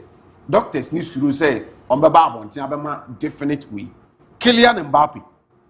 As it stands now, the situation, nobody knows. Madrid for instance matches now can money movie. But once I have confirmed say Espanyol game no, and no team more. But I like to lose over where Classico near very high. The Mbappe that I know, league in over on Hannah. 11 points over Jiden. I'm coming ya, Mosha CD, I'm Kaya, but funny this case, my hand. And on a boys, you know, go planning football too much. One day, nobody will be able to play half season, say consistency, play away to my ball. Maybe 18 matches, 17 matches in the are there back another factor. The modern pitches now you use so. Oh, okay. And also one other factor. The modern pitches, people keep asking, say, one way it is. Now, but how often an out ACL? Once in a while, not about but to say compounded in a season, we bet ACL not less than 5 across board. Pitches now is this and hybrid, and it's our pitches now uses here and more players no. But error now you woman. Maybe a be no matches ne doorso pitches now so as a problem at the amunti. The ACL is part of us. It has come to stay. We will keep on experiencing it every then and now. We will keep on having it. A better also, sir. The time when himself, in China, I can be Real Madrid for. The Vinicius video, we man. But it's Madrid, a mistake. If any manager, Alonso type manager, next season the story will be the same. Why? Watch this video. Never did Vinicius na fa ball dey come. Obekwa akotwe enyi ombeje ball. Yaje ball na fiu nu nsem. E dey na esen ko e. Also press crowd. E dey no e. Sisi no kasa. On supporters. Ball supporters on ball 8 and on ball 9. Coach Ntiminka. Wow. They need a manager like Ancelotti, Jose Mourinho, the high profile managers. Young coach Biaba Madrid enyi. The same story. Kwa brame na wo ye ze be call World Cup o na wate asuma sie pra we are just on the central for no kobo ya zukura ye pra champ boys no so mo hwe no me call pre na ya do so too much with sad no ya hwe ba bi bebre didin komo na ba kokwe tabatan say omo check football boot nso yeah. Because I know na ye too loud the ball, and it's one thing that I say so I'm check here on so because looking at how our English nisi ban pre with ACL on the other no and uti ACL on ne nkomo se de mu esitia I think say check boot no because the boot no say cough from deep more or nine movement you know on say enya nsunsanso also And I think that no so a major factor. Okay, boot na is here the ball na. And no the way you sit here, anyhow a boot na nkasa is made of and also could be a factor to ACL injuries. I think they be Munyan share, but it could also be another factor because we can't pitch, we can't the many matches our players in the ball. I know a major factor, but we can't do away with football boot. Omo check you on, so I think that and also be ABOU because I need to sit down and look at Omo AC and no power boot or motage. Brand the crop motage. I need to sit down and look at it carefully. And do it to me a fine young say there is one particular boot anyhow we sit here affected ACL. Now so the old doctors be I have someone here. Think away a senior some can busa doctors is here but ACL there. ABOU with my boy. WSC there ACL already. Dr. Diku share and upon a minute in chat. Real now in there. After we Obama will break down. My how ACL Nankasamun seems because Coco told Dean up when we see banner. Football boot will be a factor. Football boot will be a now. Or Monty now. Among when you do Cromano's here football boot. Among when you saw the football boot I never wore. Boot today. And you moved on the original for no Korean, no one was any. Never had the pitches. Nam say the boot in a factors, no one was any original version. No one was. Oh, but I had the pitches. Yeah, according to research. Player will be major from the local league, ABOU Europe no. Ultimate now so 3-4 years now in ACL. Na me share. So who say biano? Yeah, the pitches na I ni pitch papa bia okroma. I see am host here na 20 AFCON. Da bi no men confirm ba. O confirm ba nsem mo. Na ze lo ye be ka waze wo de. O say Ghana 70 we host AFCON. Ah, you me film. Aro nye Ghana ni. Give me film say anko na abedi ni. Asa obeka. Ebe boa. AFCON na ebe host. Ebe boa. Opo obeka. Ghana ebe host Ghana 70 ebe host AFCON U20 no on kan bi. Give me film ebe boa. Ghana ba so flay to nye fair to me na mahwefo. Obi ayi ni. As a issue bi aba concerning Ghana na person twon. Ada na we za. Adam yeza. We are Ghana ni eba kan. We are Ghana ni. Na ya Ghana no fe. All friends in here very kukuda. Di Ricardo ba say. Na all friends here very akyo kona. O wa no papa to Ricardo ba. Because you have to give o website we. Me ya cho. Di gwa wu yan check boot no. Nyen hwe how it. Okaku Pep Guardiola bet me at the domestic treble at the end of the season. The West season. The West season, oh. By England, the I feel always also league, farmers league. Bet me at the domestic. The West season on board. West season, I want you, bet me at the domestic treble. And that is something that ultimately show. But if you look at what is on the TV, this man Koko a genius. The number of years our ball leagues and the number of times are 1G league, So the West position is third. 1 yard there in a season, say, the pepper yard, no, I dictate the amount. Oh, we never saw any statistics now. Because had the performance from 2008 2009 now, bana. Unya more than 5 occasions at 1G league. From 2008 2009 season, I was starting coaching from Team FN Barcelona. We see ne. Yeah, be a league in the woman quad ya. There's a league in 1 year. The second middle betting yet. Upe Starex is also the Abano Himudin so. ABOU Crubia so. The modern morning Susan national teams World Cup. Of course. This is MON-FRI FC. So say if we be a full on budget. It's on Crawford. Now England players also na Man City. Our players na on crowd the obobo papa bia for the surprise in the form. The obobo papa is Nico Riley. Apart from on normal market and go you on. Why? I want to no good 7 years so I'm more arresting na man for phone ABOU. So o ma sha say plan. Yeah. Kwaku. It was part of men's made home couple. But if Pep would J domestic treble pass season we are England for the say show 1 near can be picture woman. Can be picture Mikel Arteta and any Arsenal. Full trophy they were jet for no me can change for no money me nyade. But me share performance na Chelsea adana di this season. In recent times, omunyo mo ye e Wembley.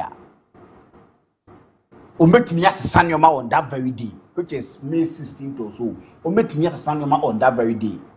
But me sure Munoma Moyen or Wembley brain results or Modemaye. And then finance or Modus or Wembley. Any performance or more than a D. Unless the players want to prove a point. They want to let the world know Xavier now Liam Rossini was not someone that normal pen as a matter of course and a daddy in the game. If you look at the performance they give and after the game, how when the coach a friend is a McFarlane as a wine celebrity, it to tell you one thing. So on the way. So I think we have a domestic trouble. Maybe I said it on me war on Facebook say he's becoming my goat. Because looking at the performance what over the year that he's been coaching, I think he's really done well. One thing that you have with him, one thing to do with our friend Antoine Semenyo, Baku, Antoine Semenyo should be very careful. Pep Guardiola improve players or replace players. When you don't have form, Pep Guardiola will not wait for you to improve you or get you back to your form. He will replace you. Phil Foden was having an exceptional season under Pep Guardiola. But deep in form, or day.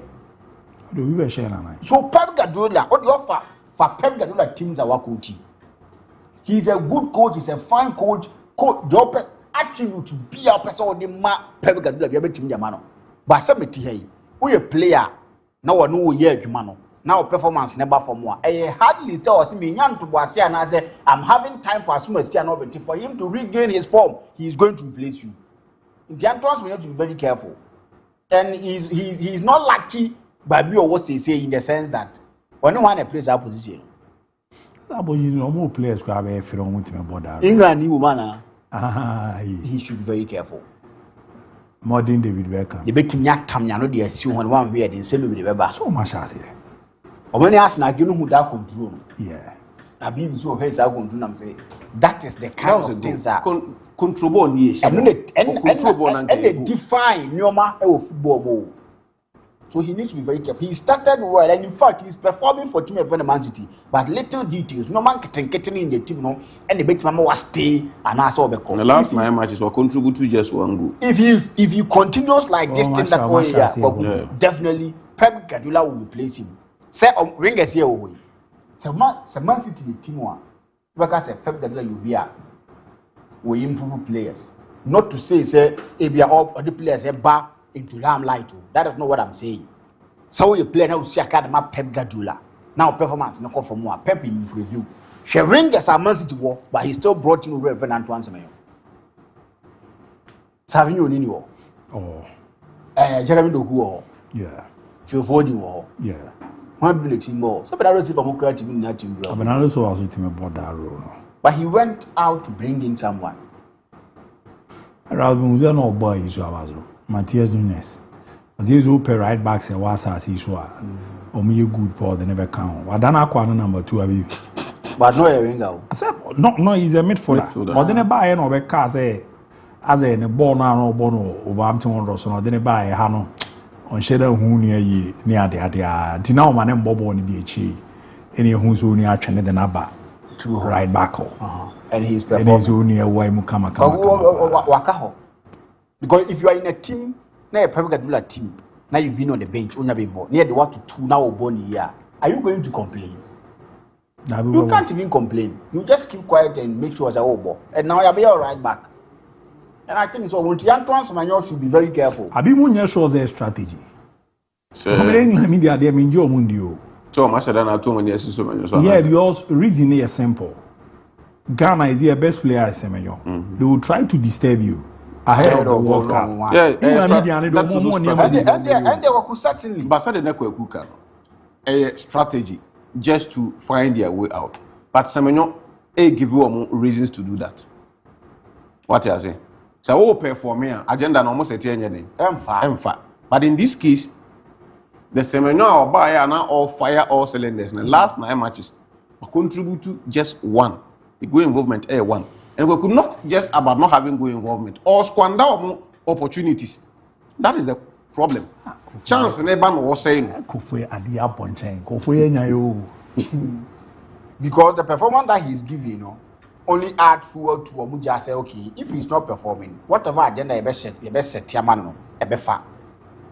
Say 9 games, you know, I contribute to like 5 goals, 6 goals, 7 goals. Nobody can say, say Antoine Semenyo should be rested, should be benched or whatever. Because we are giving results, we are giving performance, a consistent performance. When he came and he was performing, Obia said say he should be playing. But you are not performing. You are not giving goals. You are not giving assists. Definitely, you set the agenda now. And one way here, because of a Biafrino, and yet of mind Ghana, teams are wabon. How often, Anna, they demand so much from you in terms of winning and in terms of keeping consistent performance.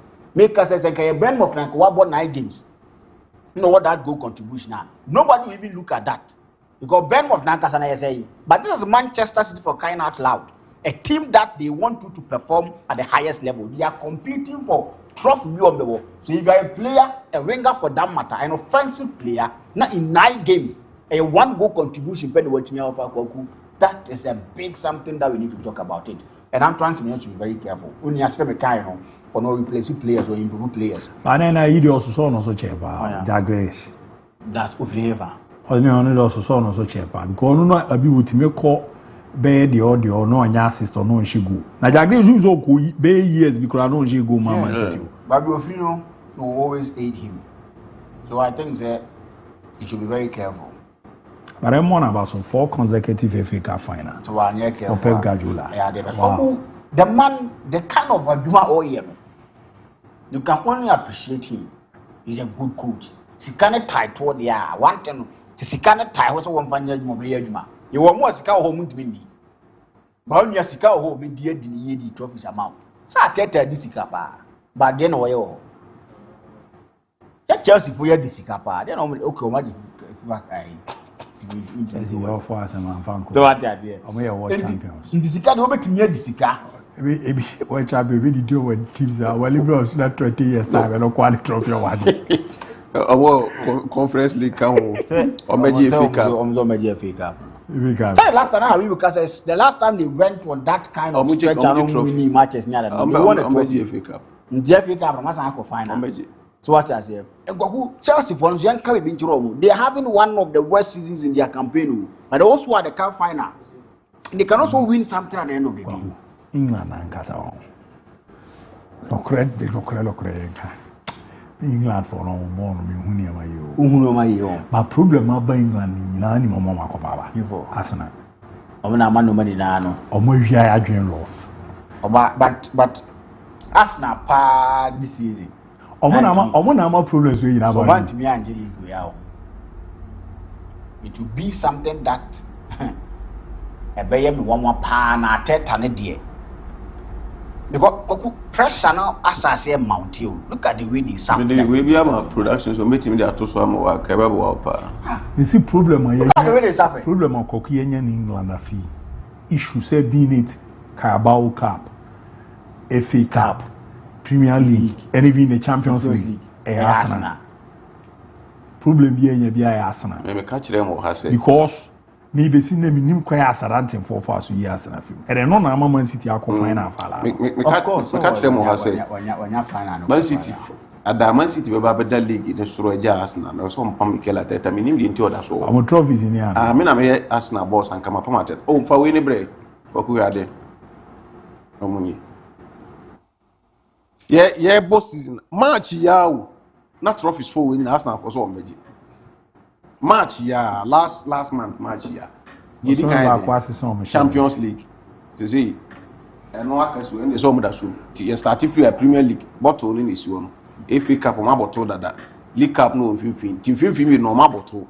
Premier League, DIABY. Man City for the Premier League. No, they are trying. Champions League, Atletico, they are trying to do everything as much as possible. We say so all matches in you are not the pressure about Man City for us. It's something that Arsenal for. But this season, City form now be no realm no.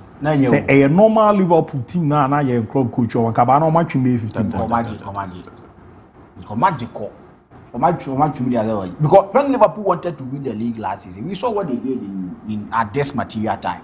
No, But Arsenal need that one to them and they are the cause of it. Said the Uzi Kana. Because we are set tension so pie will team Abelo ani Kabaya. And no none was na say performance. No, so none be too long. Ana I prefer Alexander Arnold ahead of him. There be say Tawa na only abo Saka ya be too. Omo yeah, we're torn. Yeah. So on the two no. We're torn. Do you say none was some na say you coach na kaza your performance did not be. It's something that me told me I made you one man just here. We're torn. The Gonia is complaining about the fact that you free injured by him say playing time no why dey their man. So on retired from international I was in Spain coaching Okra. So he was aiming at the World Cup. I Spain coaching Okra catching as a person fan and call World Cup now. You ask her now. I be Spain for one number 2 year. As a moon said number 2 year. The moon said that yet the only I had a bit when you be and hard now, you know, it's about playing time. It's about getting consistent performance. But we need your consistent performance and a good guy. No, but no. Your mother really like this man. Say no ni ana na ebona ni atinje. Ai. Njo beto no. Nti say na no asem na. Eh na wa ba. And go with such thing, I'm say the respect between omo and cheda ni wo sa. That be sure me bobo kan na won cheda anya de nche me. Ba be coach a. O sa bench me ni ade. So that has been the issue. It's been I'm right back near Pedro Poro. Yeah, cheda ni. No, that be who. He's doing very well. No. Bibia bam. He's doing very well. Performance bum, experience bum, at that level bum. And no, but say of far Pedro Puro. They must still almost consider me an experience. Marcus Llorente. And Llorente is doing very well the same position. Junior Bama and experience no they but anything now film where they. But the unia de yen they do be no do because that players too they are doing very well. And nothing amounts to them. And I think say they need to solve it. And we were made to believe say Alonso was the problem. That was the narrative. Alonso was the problem. Alonso is someone that or say we glued to the system. Was when they want to sashay. And one day they also be none obey. And Abelua came in. And now also have issues with players. So what is exactly wrong? Real Madrid.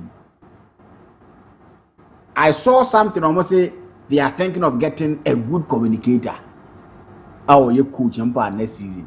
That is the yardstick because they believe say if you a good communicator, we are but team more. If I can make good results. I go say only are there. To see the eka kon the say what Jumane just in Moino dia. The Real Madrid the Jumane can come. And I've seen interview on also cast on one coach or Corey that he was not fired. So none ja or call any other day. Also no more of you on a chromogy trophy be a normal body. Oh, what did he? So tie cast now connected dot now. Because looking at Real Madrid, but we must say Siano. Also here a good communicator. That one you can't take it away from Jose Mourinho. Or a specialist in that. When it comes to egos at the dressing room, that you need someone that or the aura or what that thing to manage and make sure the players are playing under one umbrella, allowing the system to work now. Jose Mourinho will give you that. Abelo man enko. Na. E no na best. Na go bet na. No, you see. Performance. Sometimes no. Ade ba ko mo asetini.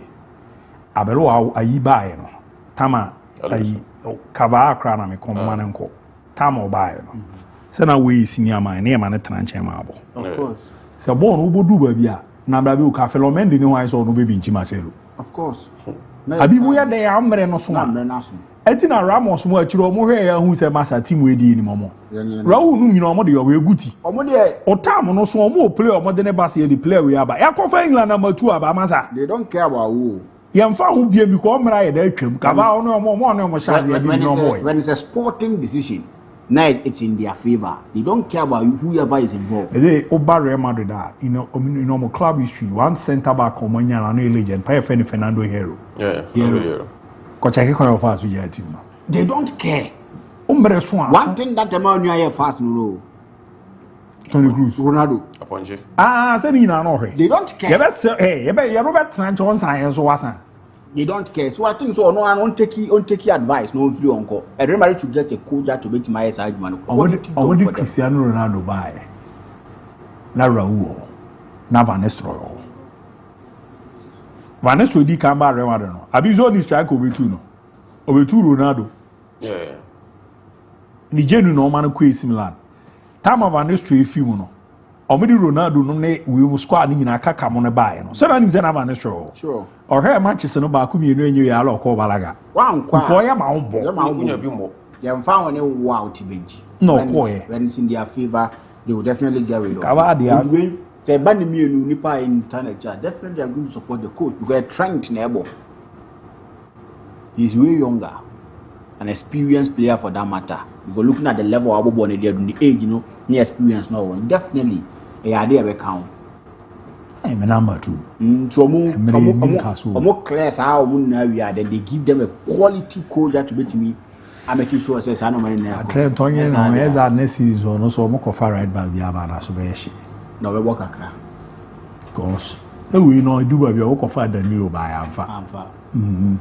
So why no you are the right back bi abana yesu bi tu no na anu afa akira tu no. Na Real Madrid player abebo amana FP Benzema. Or accept challenge you on the Or you going more on the money movie. Yeah, Unyan to was yet and crank cry do by native Naba Swano. Mate, my minister Albert in Ninkom or the Gentleman Dental Clinic on my way. To the moment 9 when I may charm my bra. Now I'm in Twasso. The bus is here, Simadu, Ninkom or Gentleman as you.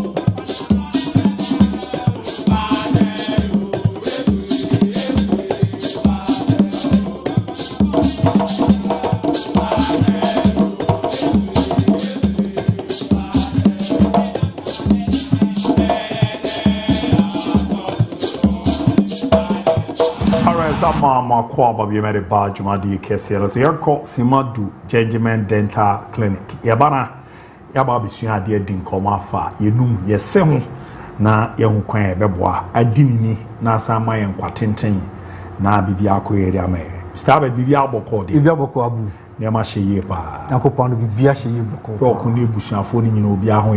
Yes, Gentleman Dental Clinic will be a papa.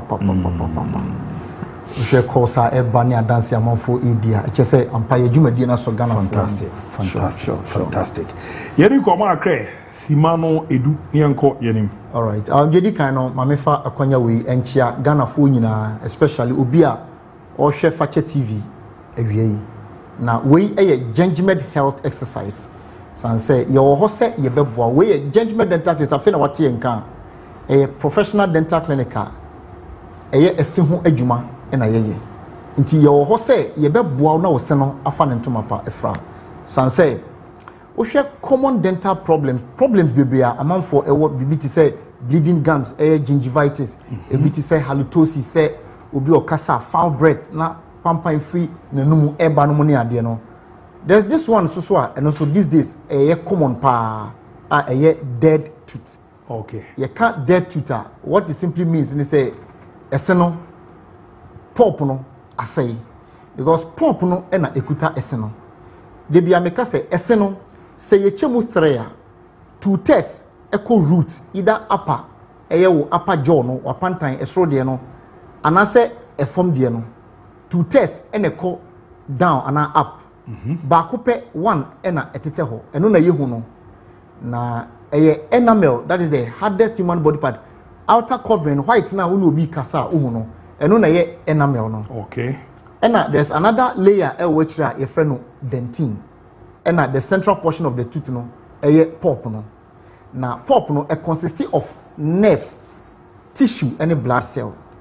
And inti nerves no nuane ayedi no, nerves no ye carrier of oxygen and blood a supply the bread pulp no Empembe be obi ka say oh yes we don't pay no ma calcium a saa nuane no minerals no nerves no na supply e de be fa because esene tuatua wa pantan ka ni root e wo ho ipeka farming no e fa ho na be fa root canal no mu na aba o pop no mu nti e ma esen abofre so a onyini no na ne se no so enyini okay because of pop no and nti se problem bi eto pop na e affect nerves na che say automatically sa esen ye declare as dead tooth na kwan ya e fa so e ma obi enya dead tooth no one tooth trauma e ka tooth trauma obi ono ma ye accident e na onyan say bia ye body contact sport bi okobo Sunday special bi okoye ntokwa bi no na obi kokon enti say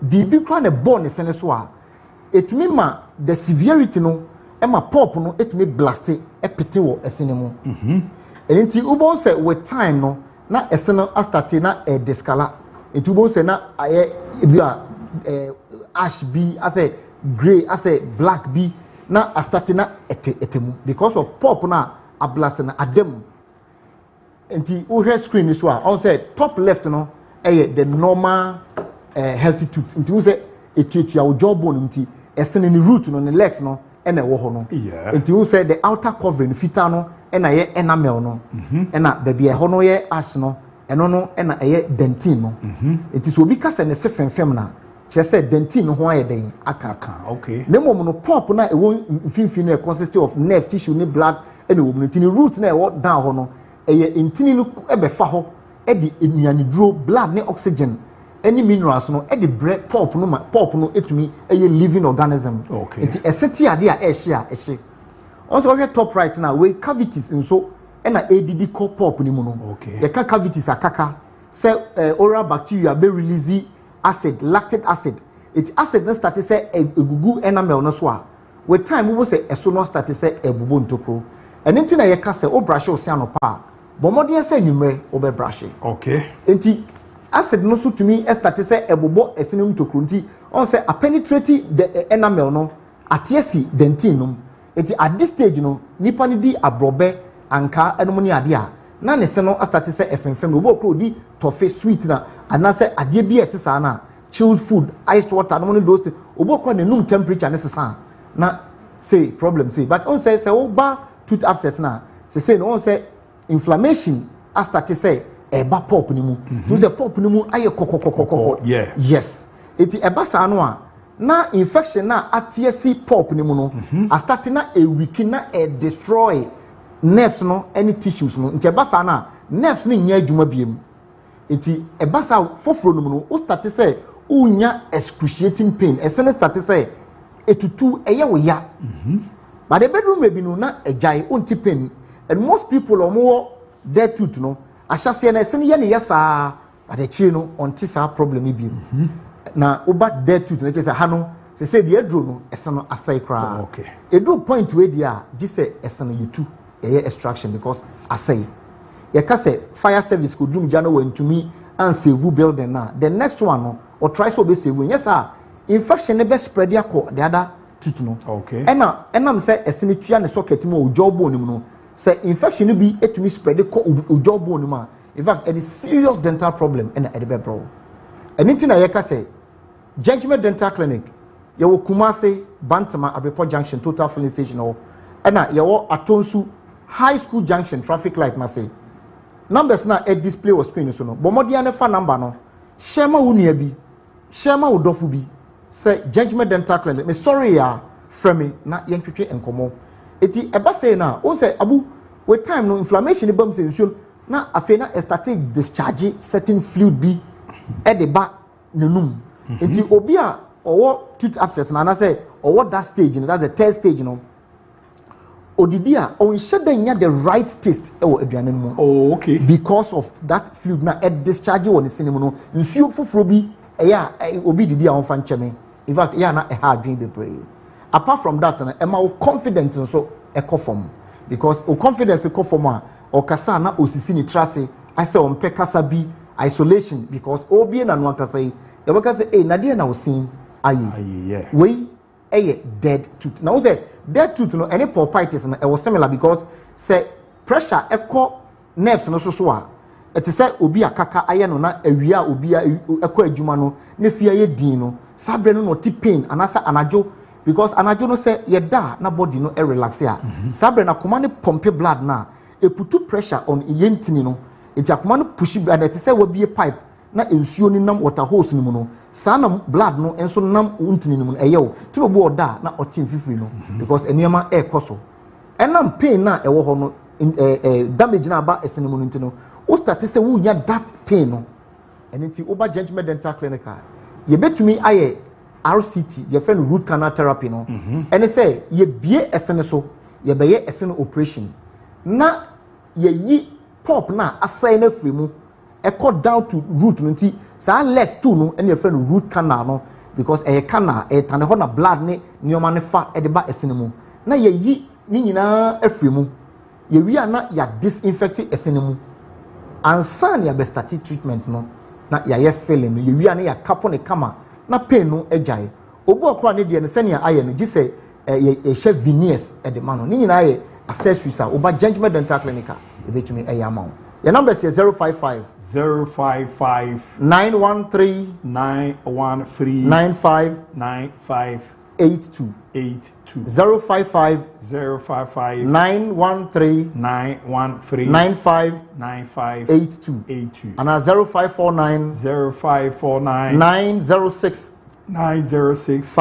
588 0549 906 588 Ocean Free Accra your branches too your Nungwa main lorry station yene Nungwa Secondary School na eboho ana NDC party office na direct opposite Domeko abenya atomic down roundabout your branch no bi ewo ho Ocean Free Techiman in environment your Techiman Market Magazine Road no so yene AY Ahmed na direct opposite afi Ocean Free Koforidia yene Central Police Station no na eboho pe takrade banchance Tadisco down aflao eno so yene Eco Bank ene with the same building main road now they call border nano pay no tamale Tushigu yene Central Post Office nemum Kumase baby last Atonsu High School Junction traffic light na se S-line junction hona bomodi ane fremisisi na yentwetwe komo esan wo Abreport Junction total filling station ho fremisisi nemum kaise kakra bi ekura obia no ebetumi asom na ya start procedure no na watua osika no enkakra edamase pa. All right, my cancer corner, I am one and treat you. Kobe Biama, the Biama, the can near the social gubernator. Every goose, I say. Yes, I cross up with Jow, I for. But judge ready all by a come upon a dog. I shall my way, Jana, so can no more baby, almost yejma. Tea, Mamma Mombra, may bump pay. Na, ya tears him of your basses here.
Paul Babi made a badge, my dear Kessie, and so. Now, yet also team ye, my Fakye Sports, this is sport. Yaba Fiere Abedin Como, Gentleman Dental Clinic, Millennium Constructions, and Afi, Gifted Icon Season 2. Ama Daroma, Etima Yabujuma, Kama Pa. Edi Emamo. Mauzene, Dr. Virgin in Krankwanta. Good afternoon, Fakye Sport. So can't Real Madrid stop playing the rest? The rest of the La Liga games are more di Yakuma botcha scaling too much. Huh? Greetings to Dr. Shu, H Lab Sunyani. Made all matches in Okramajahe. Good afternoon, guys. Great work, Fakye Sport Papa. Greetings to Rohine Kwame from Ponasanti Akim North MP. Ejadan, Jansa, Gideon, Benodeba, Babi Ramo. Say hi, I'm long story inside Liberia camp. Greetings to Abu. Chama Major. So more update on Madrid. My name is Charles, and I'm from Isiama. Isiama Funyi Chiamo Simon watch you live from Enchi. Na Anemara Winchi, Namamenchi, Miamini Panana Yipa, any soldier, dropping pap. MZ sure on friend Diagrocrat, soldier, only Nana Yipe second, ne boys in and Chaso Coco Famamo. That's one on Koa, or the international Papa DIABY, all correct, sir. If coaches and managers were able to manage BBC alongside Cruz, Casemiro, Modric, and Sergio Ramos with their pedigree and class, why can't coaches and managers of today can't manage Mbappe and Vinicius? The problem of Real Madrid is still not solved. What Madrid need now is a proper boss-to-boss midfielder, a ball controller, a vision passer of the ball, someone who can give piercing and sucking passes alongside mirror passes to supply them when Toni Kroos was around, to give both BBC good passes and they were scoring. Or were they complaining? Okay, Mr. DIABY, let Vitinha, Pedri, or Kimmich, or even Enzo start for Real Madrid and see the difference. That's one on Koa. Nedio the Babi Ramo. No matter what the injuries hitting Barcelona camp, they will win the El Clasico. Greetings to you all from Aguero inside Drea Akosono. Keep up the good work, Mr. Abu Fire Mojisone Ramo. And a good afternoon, United goal. Francis K. Tando from Enchi. Buenso and Odifiebe Ramo. My name is Bright Tesari from Adansi Abu number 2. You guys are doing a great work. Keep it up. And I will so you can't win domestic treble. Chelsea's winning the FA Cup from temperature inside Kibi. Temperature has a boy fukakra. Has a boy fukakra. Go. And I'll be ever fear. But a message from Dr. Edward Adiku. I'm a doctor here from Nairobi, Kenya. Nairobi is only in Chesuruku Kesi. I say league na day I know Morris and Mobeji. Go my here for your war. Ghana for be 6. Edukwao. Na Asifwa. Na Enoch Morrison. And about the head coach no Kusiki Akono. Na Fimia Minipa. Bismarck Kobe Mensakana. Tienche Hosuno Suruku Kesi pa. Mr. Debi Adok for all matches. Kenya de Creche Beko. I was ever Coco souvenir Mabiche near Mabi. Namu who said the name of city. 7 Afcon name a cat was a baby back of Penamaco. Nigeria. Afcon in Nigeria for grass. And how uncle apply accreditation work half. The Fakura uncle. A media. Hey, now crab me 20,000 euros will be to the senator be Rabba Cromadi. When called the idea and Kwana. And one will know. Aye. So, go from Dr. Edward Adiku. But DIABY, a lot of factors contribute to ACL injuries. The major factors are what you have already talked about. So, I mean, factors are 6. So, Abibu knows the number of matches are just too much for the players. That's number 1. 2, the training regime can be a factor. 3, the pitches can equally affect them. And 4, the boots, as Ricardo has mentioned, should be looked at. And 5, inadequate rest can also affect them. 6, are the kind of tackles which occur on the pitches are contributing factors. And they have the breakdown. And will be on no wage money in the Abania, but we know him with the Abi. I'm saying we know him with the number 1. No, in film because I had more matches. And I had the other gun. me had the enemy nyama no ne higher more matches do number 1 in film kwa kotoko Africa krobo okobo match ba ko butima no rest 1 week asana wasa akobo ni nyina so omo kwhwe omo 5 the force na training regime ene de e be factor ko ye ha no the training no ne amani bi ya yi kakra pitches ne de no ano no na boot na say de na record e ka omo mo share original record bre na wa show person da o bre tell me say you win training regime na pay I know that told that many player because player they say Monday to Friday Premier League club could train a coach 11 aside yabo kruma no one the ko about Monday 11 we mujina team A the team B team C for more 11 here 11 here na mo wa che mo na mo team C mo dia wa ne yi kakra ne do ba bishim mo ba da we di matches kruma masa 2026 mo da so 11 aside. Huh? I mean, come in, but I'm not who's the Ghana Football Association president. Her Excellency, KTS Okriku, Odobo as the second vice head of my calf, actually at all, the social media handle. Now, I'm going to talk now here. 2027 U20 Boys AFCON to be hosted by Ghana. Seems that we know, Kofu who we know na the donor football man Panina Basso. Now, I'm going to pay me one screenshot to you, post it to my ex.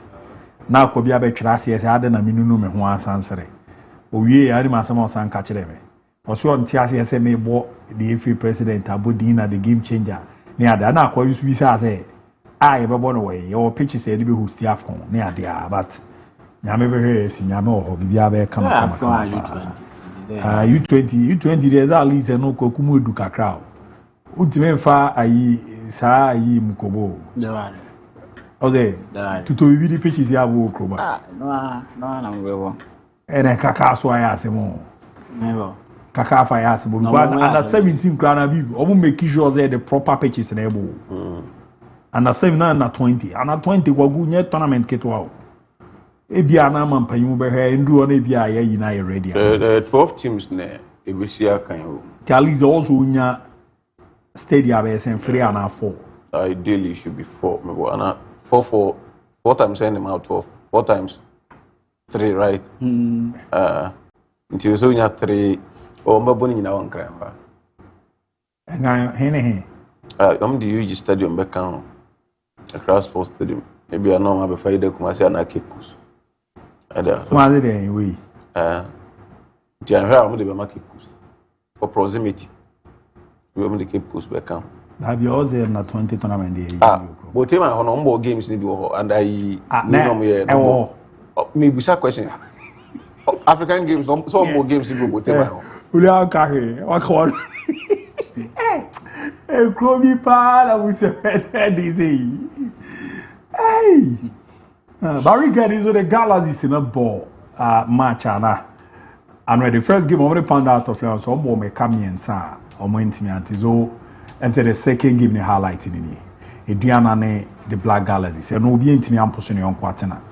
It was a nice match. As in painful na ni je ho pa na hwe Eduana mrante ne so no musi pie abona. Enya was a game ne chance you musi you be twere say o he ball pa mo ba. Ono ana me say no was a league ne ade bi afi o mo sa. Because in na anu na bi wo mo so mo ye game pa. Amo ye game pa ntine bi na da so a we enjoy anyway. Na after game no chuba stay kakasai. Kasai the fan team no one match we no so we see bi nya ane ade ma mintie ne nkomo ne kakra.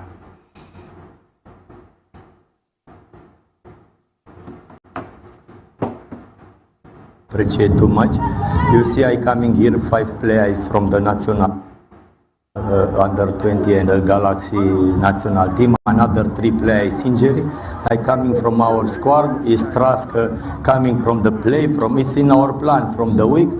And there is not problem the result, it's problem about the game. I am happy about some players go and know, have confidence and play good. So this is not my problem. The problem is for us from have the good plan from the young people, from put more player from the national team, the coach is here from selection the player, and us he tried the best from give more player from the national team. Dear no, your command, your bomb, Moderi Jai, Utirio Khan, or this is in a shirt in the place no Makuma Kunum, and I will home and Sao, the Black Galas is me, or the National U20, or Barcelona players, no, me and Sempra, or here a good tested Mediana Football Club, and the San Comona Chuba Staker, a bomb of the 18 Kama pa. Coach Abdul Kaibzi today, FC Ashanti Guru for a qualifier Premier League, you know. Na after win no see no din come on the chair. Your friends, was for you none in Pemfuna, or me now with Obias, and at the end of the day, history of makes as good as Sabbath. So we thank God. The Common dear no Nara, or the Chemo Bequire, or Boissy Municipal, MCO. The dinner honorable Faustina Lab appear Canon. Mamma also have to win all Casa in a view no soon. Corner, your Conian Cutie in some more the jai.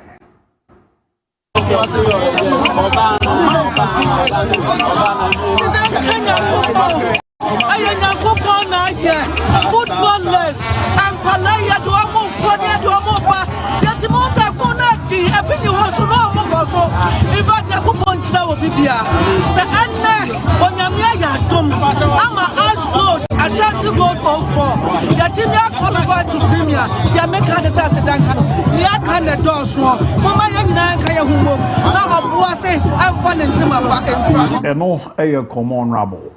Faustina Lab appear Canon na Orwani Chemo or Boissy MCO no and Rasabia no Dino tells Zampa. See there 2026-2027. Ebinya a Premier League matches ashe and Boissy. Na Omoni Bossy no more you team no so bo Division 2 no that be ones on my share middle league in ase. Among so boy Ebeke na your coach. And audio monamani, audio mobone adia di Oboase no Oboase. Is Okozum Feria Paul City Abazo 2 Ashanti Good FC. Kwagu Zone 1 Abiu Muzono. Uze ndi omachim. Obi aboro ho 4-4-4-4. Eti ero finally 13th. Tamale City the Citizens. Any DBB United and the Beboeni. Wo bibi kafa ho ana. Right, and they say the M1. No, but like we say, I won't fair to me name listeners. Well, you can't come sit here now and can't James Abib. Oh, you talk about foreign leagues, but buy a board now as a way when no, any fair. Where's our own fair to me name her for? What do you mean, money? As Uziachi, Abib, as Uziachi Portawana, Manyami, I mean, Nisa uncle. I don't know, Nisa uncle. So why is it that a foreign idiot whom from so be a cabaret and a baswana is a where you will person also come foreign home from so we know Yasem. But Krua come foreign home, so Okaluka will be found what time so you won't pay us. Difference in home no, but we do man no. O criticize you be na abibo trends in Nipanas more be can't no I no crowd or master money so talk about local and yemasem but we accuse out this koroko supporters na ekwa we matches na kosra sambo na ekomane kakra ni na so we samba commitment or where the makotoko no ano edin dodo na ma me film nyina na ogina mo bo matches na ne ade na mo ko ro mi say na contract extension no wasem na see no yi o ma no. And me, I can say something today, but tomorrow maybe they can say something different. So for now, even with one leg, I still want to play for Kotoko. So for now, we are keep talking with the management. So if everything is possible, we'll let you know. So, thank you. So thank you. Ati we no na bi mu hwe ni din no mo ze na o de Habib yakwe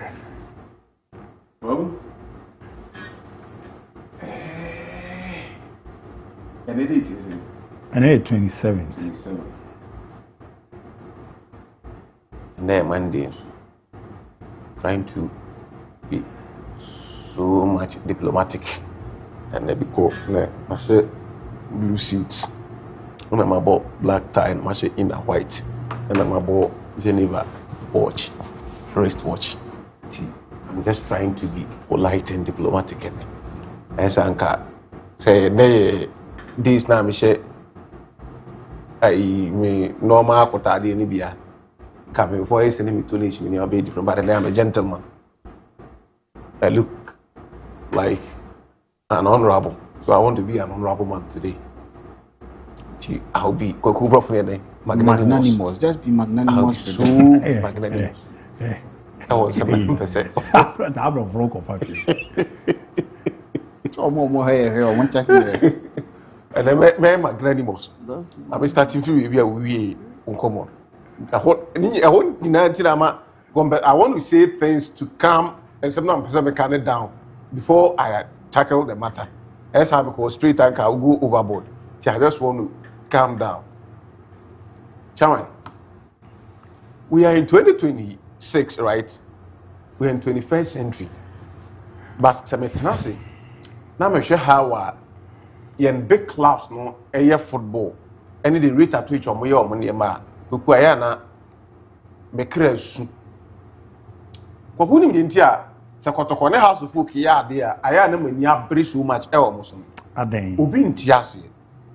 I am a young administrator running a small football club. These are under normal circumstances and can be benchmark or say mission if you are.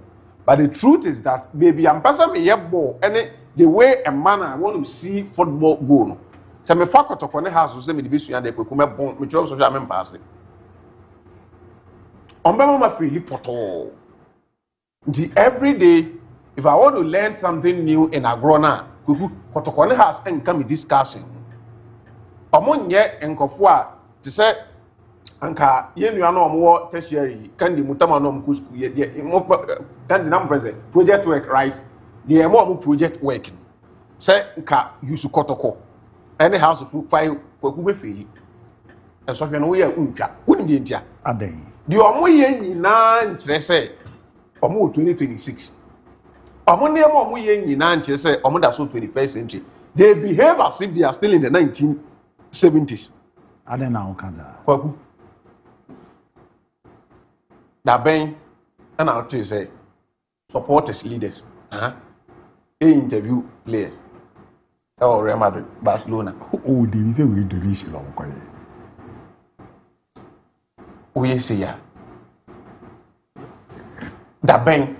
And I'll say, a donation. Men can't donation as them. The Ben out some supporters interview players. If we saw a contract, the Ben best. Is that your duty? Oh, David, we are managing. Chairman. You near Brio. Yeah, football. I was all managing interview. Interview. A donation on my coin.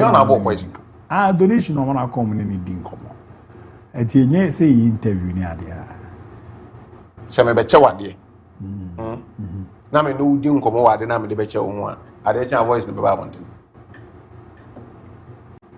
e be depending on all say do see your name. DIABY, you are not getting me. Ode say me say kwaku DIABY uti hey nyame mfasa ma me ki aka ne be 50 years ansa ke free ana me say me be che wade me be che wade ni wie wo de nyame bra kwa me ne ai tough any general manager say omo be che wade ni wie camera ni bibia in our fache contract aden kwa na omo de chen omo de ba no kwa nya bra kwa me ne we kwa ne omo kwa so omo ye benefit they are the right people omo de ma ai ma me ya na me chem na me omo de buy omo buy no busa say in our fache contract ade chen na da bonche are they the right people to ask you those questions? Yes. Okay, no problem. I understand you. Careful. Let's call a spade, not a big spoon. We come. And then we are in 1970s. And then modern day running of football. I have no problem. So somebody. Yeah, Africa force, I understand. You meet my I have no problem. The fact say Makocha didn't win a done interview. The Ben out was so the Ben out sign a contract. No, what is that? More core responsibility as supporters. The SSM and you. Chama Alex, what Juma else I would me chairman sulu the esasa mo ye enye we enka ho kogu ye course school ni esua a ye kan say separation of powers and na social studies anameboa social studies I want a separation of powers please momo yeah social studies kogu ye esua separation of powers ye nim how I say oye wo niema the so ye we the so ye we after separation of powers the next thing is what check and balance something like that. After say yachiche mu awo obi awo the role or yen there are people who are supposed to check obi elsewhere more to say the more yen more nkasa mo the na e dia mamu no kwan you are not operating that role well mo nye ho adwuma mo jai mo core duty of mobilizing supporters of making us and take of supporters group no a vibrant front that say e bo match e hu kotoko e me ya yetie kotoko cannot boast of 5,000 supporters or mo match obi hu. That is your responsibility. What are the initiatives? Your primary assignment of getting your supporters in the crowd. You're not doing it. Every day, Jamal, let's hear interview. The peer interview, and on the here on grounds on where the job of a CEO of or the administrators or more. They are supposed to find a way to negotiate and have Samba O'Neill extend the contract. It is not the duty of who supporter. Actually, I don't want to coach him. Me see the problem. But say Africa for. Yeah, Africa for. The problem. Oh, much I don't coach him. I have no problem. Me kase me problem on much I don't so. We kase me ka ebia abrofo culture no we. But I have no problem with on much I don't. My problem interview now is say omona dan omo say ayikotoko communication team wo rate ni nua ba ko mo adwuma na we wan akwa Steve ideally unim say Steve Richard Beck so omo the Samba tenase no omo interview Samba it is not in their right to ask Samba the contract extension once so unim say in administration it is not their duty that bena a PR or communications director of team be and a better player contract extension and the contract. It is not their duty. A see you a matters of uncatasem way or more or winning see and go for your Mujina how Mubisa questions. If you saw Samba contract, a band ended up winning that. Are you the one who signed the contract? Do you know the nitty-gritties in the contract? No business then. Here somewhere you are not concentrating on that. What say? In their capacity as what? We are supporters. So maybe they can even convince the players to extend. Chelsea trust. No, Abi. How did you all get quite you, Abi? We see about 21st century. No, we all started in common with the same thing. Do you understand? Your baby or cry now. Your Bobo supporters and support to team Nepal. But even to get access to a player like this, you know, we are very difficult. And Kotogoni supporters in Real Madrid. Kotogoni supporters in German U. Has any supporters in Real Madrid. But Omu ye train normal supporters in Korea. Omu odi omu share the BA. Same way be no crown koko at times you omu di jo musika. No more be tria no marry. What ya say? Edi ye ha no sometimes no near money bua. Oh ya tiase kakra. Ye go near me 19 yanko ye ni mudan. I agree. Say o niam bu a ubetima twam we ha no entina matwa bi mu say eniam na omkwache me ne problem enko metim ne somebody omo normal ankomo me ne problem bakwaku when o the camera and microphone hey the entia me say interview na asante kwaku wenebo e dey na bobo oh say omo so no omo the bloggers call you I want to search for cuz that am ya mini pakra o mi fira. Right too. Is it no crown and music no? You go come how. Some supporters say, "Omo ne kwa koche, kotoko captain ade." Omo the microphones, the camera do match the mic abebo. Samba bo say ye interview. No e bia na omo grante permission from the team. I don't. And no tina na me can na so what me the boy for me say kotoko. Kotoko ne info. Abi. Huh? Me can na me say kotoko. Yes, say akwa koche Real Madrid ade supporters ne call am the microphone akọ wo dani kabaja ho ye ni interview mu jagro ko ba o mu je mu ye kama asema mo say agro ne doors no taman enye mo dwuma nie ma me fan to na me komani o say as good for na qualify as good go for okay, let's place on record Obuasi Ashanti Good Emma Ghana Premier League. As if they are not so generating. Yes. And right, I posted as good for 04 for the qualification video on my handle. I've seen people and I yet Ashanti Good now, but and I was very clear. Oh, I didn't have a post this Ashanti Good 04. Now I'm not listening to Executive Council member of the Ghana Football Association. Yebra Penny Frederick Achamponwachi.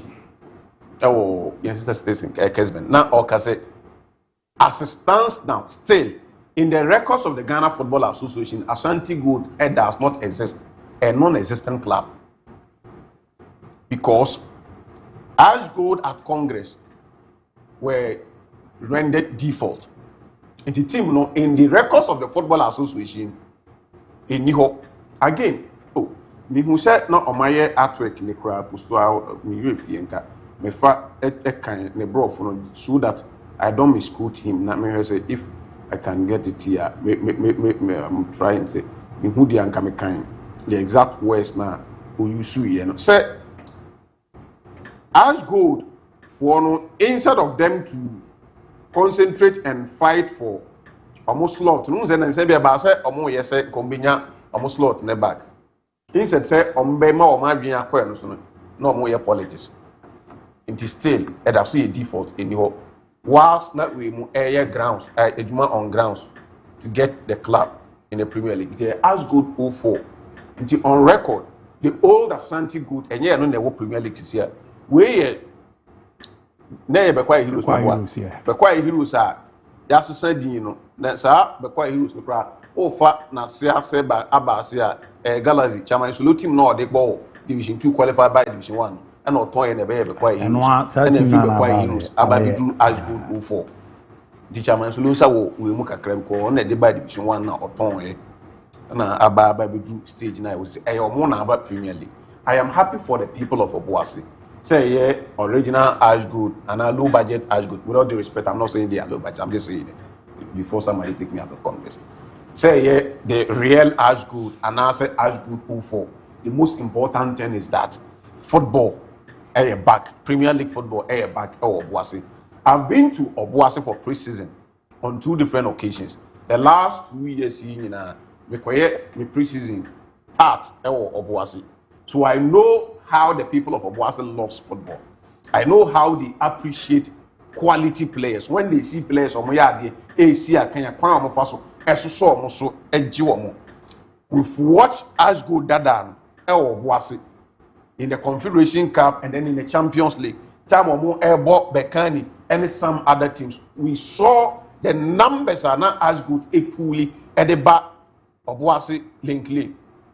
It's good, say, Premier League team ABOU. Nyame Adman next season, Venu Bakwa, Omo bomb matches are Ebeboma, Ebema Yenya proper attendance, Obuasi. They are one facility, they are one place, Omo facility, and one near a chain. Most of the facilities I work, they bought a Premier League. So now you are Diamond, they know say a coast state, Yentiminia son fast, we couldn't at Yenina. And it's good, say, yeah, says Candy, any Alajimo, any before and they've been able to bring that joy, you know, into the faces of the people of Obuasi. And CCA, the Omonsaka, CCA, they are 2 Rebia, Omodifu, when I think that. Additional as good 04 say they will take a clue from team now or more a copy or when I say copy or when you look at the logo on your screen now more like the old as good the more symbols not money be brave and almost for any form and near now a 2 I believe that the current as good 04 we ebe suya the apiki clue and free sa and near man say coming into the Premier League, they also know baby. I saw them do nice, and name also me the answer saw me in now warm. I'm on my command. One thing about warm when they've qualified to the Premier League with an experienced manager already. Most of the times, I have teams need to be qualified by league in the man. And they how more MO team sustain your league in the say after qualifying, coach now or do a mobile one. If you are a license issue, your do mobile license B.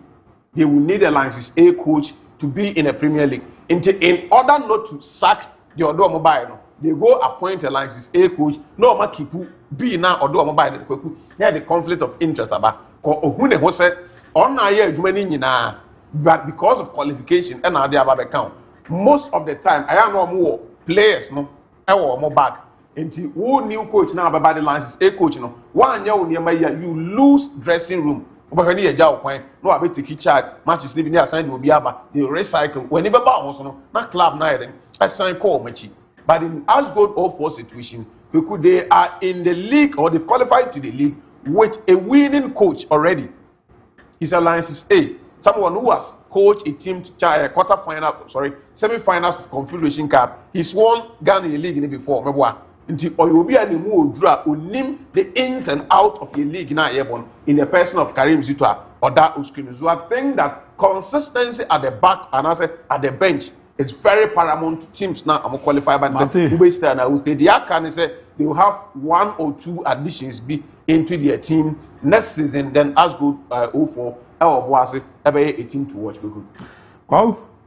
Mauser ne Tupac for my I agree with Varaso because my playing days when I use store boots I always feel pains in my waist. Now Tupac the day a buy of course na doctor be na doc ba be chi mo ne ade na come say boot ya use dia taman ya bobo ya boy ni say ni kra san especially na bobo boot are using we use boot you are to say movement difficult you also use here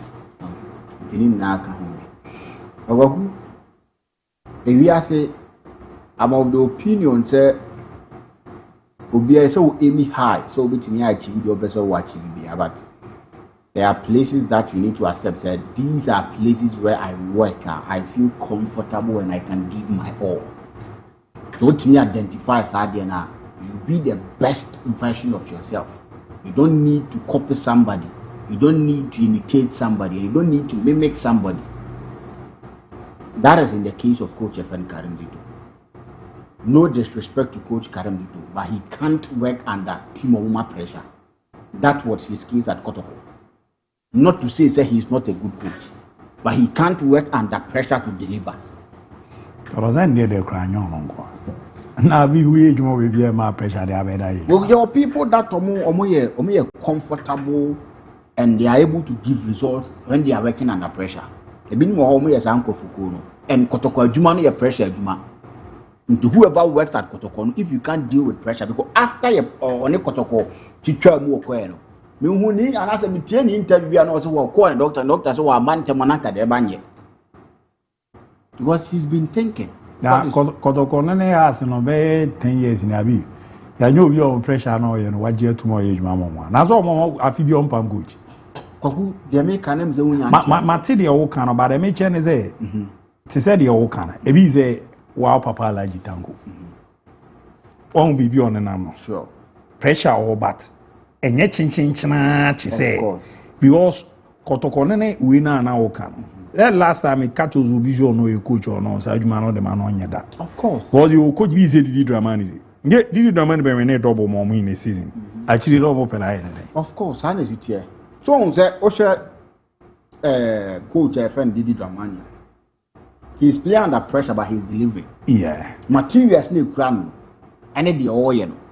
Sometimes on own problems. But he's doing well. Coach Karim to more than one of born was and say any other team he was doing well. But you see my immune as a back also a pressure na ba as a back kunyan to was your man coach no. Baba koso de ba ya pe ko enye ba ya ko coach no the pressure to no so from day one or say Kotoko is a team that won the league now failing. When you commit yourself in that manner, what do you expect from a supporter? Have you ever heard Coach Dramani talking about winning the league this season? No. That is the difference. Because when the materials is crown, when the kind of players or no more year any limitations are all. How many players in your command? Even in the January transfer, we want to play here, but they bought players for Coach Evan Karim Zito. And he kept on saying, say, Kotokwane dear, we challenge for the league. And he was challenging for the league and playing so we defended the MTN Cup. So when you fail to do that, not failing, of course, what call it manager of the month. And he seemed to be okay with teams that or me not time I'm not build the players. But you're the matter you go Kotoko. Yes, but during that time now of free Kotoko, any new man no namuno. All of a sudden want to free Kotoko now Bibian Dimensi overnight. So if you are good at your last job, and you work Kotoko, but of free Kotoko, wako magic, Amawaji, manager of the man. That is to tell you the old boy man. So I think he should accept. You see, he was someone that no didn't say, "Oh yeah, but a man for man the attention that he needed." Because I remember, say Kotoko, he said that thing. Oh, so yeah, but now man for man that attention. He had the Kotoko job, and the kind of ajuma or any performance will give you. You can't tell me say oh yeah, more Kotoko. The kind of attention there was no issue, but you failed to give them what they wanted. And then I'm so also resigning so Pamu said that is seriously cool. But I think he's a good manager. And he manages well and and our teams are man less pressure and what to me. Congratulations to him. But we are the kind of teams. So I think we are in a 4th team of the qualifiable league in one. Yeah. The wire there. He should continue to do that. That is where he belongs. On the team players. We as good for you, but on the Tokaso Bobao. A man for see Mukra, don't have a court craft for as good for no more using our court to move the home. What is really the matter? Nipana team and meaning that. But Utio Munkumu in his thinking, the vision that he saw, and the vision that he had was to bring Premier League football to Obuasi. Why achieve that at the end? Now, next season, football is back at Obuasi. So, what again? And right after a month 4 years, Ashgood are qualifying. I saw official page of Ashgood on Facebook. Eka so mon qualifying by league biamu. I feel no more so meeting here day. He be released in T1. Was that even necessary? Because almost some the football back or Boise back, and that is achieved. But again, young Kuromohana Kasane, the say no na ya. Na se nyame na ma yard bia bia na me support am the man on here very little. No way on make was. And that is what my success link to me nkoso. And it's about time that the bit me jai anoma a 2 week chair season shasia. Ya kwakobobo no bia adwin be fi so on was so momentum. A 2 week. But they will do it. Because at this material time, that's how they will do it. Our project, we know, it seems a Omona support here. A bebo mangaza. But we be ama. Their project and a normal projection no more. We be ama production. It seems Omon per se. Olden days as good no. Mobe fe krana, mobe fini bebre. Okay. Come near bi omu ye bia clearly shows there. Omun in the omoye. Who's as good no be na. Omuni produce quality players, the man national youth team. No, this time around, we pro players and also musi na pushing crown do na the only Roma.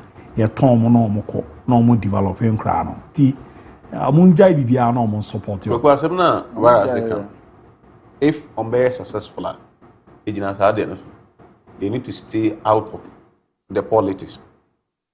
The Obuasi football politics. We ESCO member. On one station where you that's more kind of my way there. So I just brought it. Ashanti Good Sporting Club no longer exists. The enemy doing come Frederick Champion, GFA ESCO member clears the air. After the club's demotion to Division 2, leaders consulted on a possible comeback, but they were more interested in politics, fighting the FC Ashgood 04 over the name, while the latter focus on football and comply with GFA directives.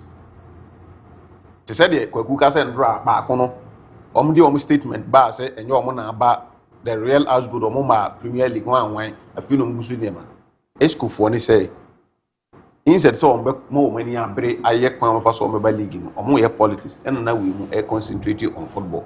That's what I'm saying. Say if they will be successful, concentration omo ye dey qualify by a fail no many division in the politics no more. We will tell you we are okay. We are yeah, one person be okay. That is what we want to see. Now say what shall the BRC be gina chile ba share. Or pose into share say no babere. for her to also be 3 years old. Hey, go for your joy or we are when doubters tend to believe it. And baby, we hope that project now we money, ọmọ support you ọmọ. We hope that. Now ọmọ no so cry it is a bibu can be timi afa we mo so ama we mo aba. Ọmọ support you ọmọ. We always open. The ambassador na be there, ọmọ en say as good do for any as good na. Ah so we want so ọmọ ba. Oh, the American on tiase. Say, yes di odi kan na bi.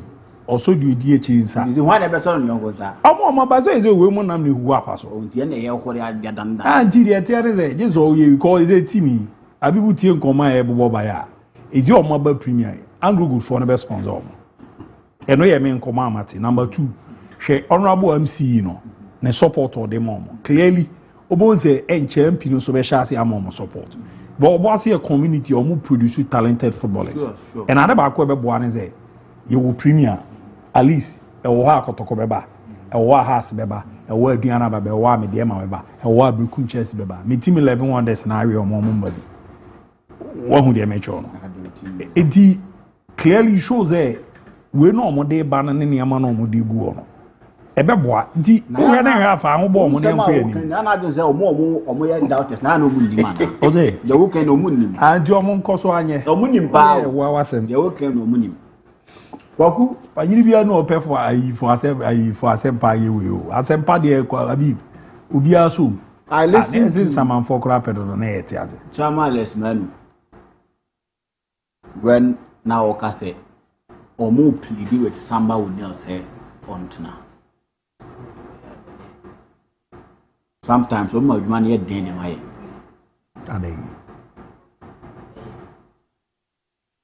say, and that's what say I run a professional football, and so maybe Bianca can fire home. But I say I run a professional football.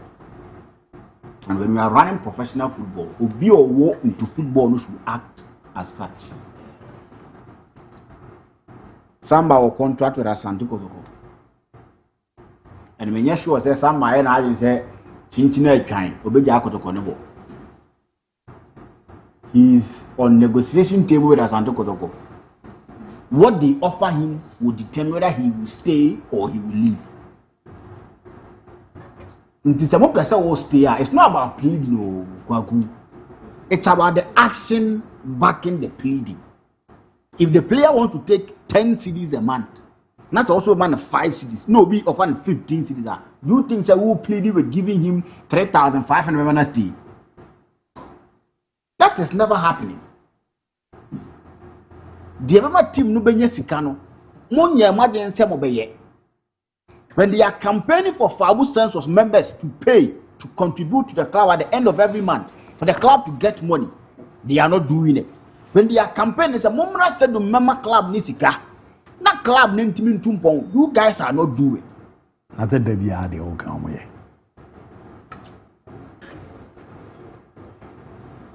anyway. They be omoye. Anyway. A campaigning for Kotoko supporters. My name is a week be a crown so or more match in the idea. If you are chama muchini ko ho mututu ana monko supporters no fee come patrimony idea de no moko kasa. Tell me an interview that with Tia chairman if it was not about number pair about one match chairman so la no more cover who send us asem. If you were mam video na ze no dey be ha crowd be can be crowd. They make I want to here. When they were going to vote, they needed people to register on the FABU census to vote for their candidate. After no see, what has been the campaign message for FABU census? Voices Marco 10. How are they contributing to the supporters coming to the stadium? He's the regional chair. Oba Asante Original. He's the regional chair. The global supporters, he's organizer or something. What has organizer who yet to bring supporters? What can was who year campaign? You know, Koha or year information centers near the other. Kohu. Nippon him the number of times I try our failure still you are keeping on trying. Immediately somebody says, oh, my excuse for the reason something is not going on. The person is throwing his or her hands in despair. Exactly the thing that now Omo I am sympathetic for me. le asafu du kuno oye ya correspondence ne so aye nyabi ya correspondence ne so aye nyabi so we are throwing hands in despair ya am fanti they are doing them them fast and from that is not their core duty. Their core duty is to donate to the club their captain timer e ya wato no o ma ya ade e hu nya so be me play with him to stay with us say do so stay with us. They are doing football business. When somebody signs contract to be for Kotoko not next season I mean first time onya you know kwa kotina nchen ya the supporters will not visit him again. How many times actually a in team manuga what is the supporter people in team manu amu bob blade din chen team manu what is he even but he's a Kotoko player or plenty amu game na ye amu was shorter you and if the club is not willing to offer him the SO offer mama ko SO in pabonini. The club is failing to offer the also pay. And I was coming to this platform and negotiated them a pay. And before say, yen to me, they say never man. What you to what's in some we are about. They do say standing up send me pay one to the account, we pay two to this account. Number before so moon to me tia and as they are not willing to give me that. No which one is idea no. No more some has some I won't care a year for TV Baba catcher me say. Almost said me. Or dummy in their should stay here. They are not being fair to me. I send no more power me. So no better brand any kind. I brand on a channel. When they take this man in terms of contract issues. No more pass them now or somebody. So he speak very well. What we need it will need say beer or we need say beer. I don't know car say obit me I can't see him being there. China no not done. I'm bar one go fast as Opu bias my own parent uncle pass on. Opu bias my uncle pass on. Also official communique about some host under 20. Yeah. I want say at 20 now. My idea. I'm Ghana football na ye J AFCON 6.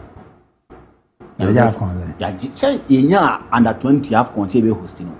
I'm Ghana football na ye.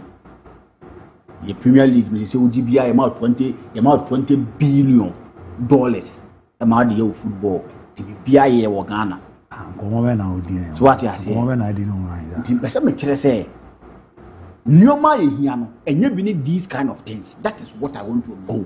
Back kind because waka no one dey bibia compare. What would be the significance of this under 20 to Ghana? O dey mama me bi. Abi man bi e. So then I see you who still we don't fast dey be mpa. Oh, the fast dey. E does. E be here there. Be the economic growth Ibinya. When you better the amount for Kali Town. Or maybe who's two tournament or the economic growth Unya. Maybe all African games near say be booming economy meboa. And the year so the amount for okay. I say I can't any person they can that is what I want to and then I mean economic growth nearby, but encophobi na funny maybe the alphabet. No, some sika e be innovate no ye be inflate nyoma esase ye no yenye ye be wie ne ya hosting nyoma but still the necessary nya ne nya ade me na embe oi e be se hia ya mbocha oi ye be hia ya mbocha so me bana me nka Ghana asma me ha me na me ta ma so no so me ta ma se Ghana se me se ye ka Ghana me nka Ghana me ha me ma umra na ka on se ma munya ma ge so me ye da me time o time se me chemi na me chemi se time na so ba munya mo ma se me ni na u go view or light there na me hu se me charge me phone house me nye dey because I don't know the ekeka kono me already team do me 2 days na na won to meet na me ho ye ndum light o bo ba bia ta network nya si ya ndum light o me da ma me ne entonton ba ko afa dan fo me da de me tie bra ko eku ma ba o izi ade me tie o la ti bra ko eku ma ba o tie ha dwe e de ba pe ya bo che be se she do bibia asinya me show bibia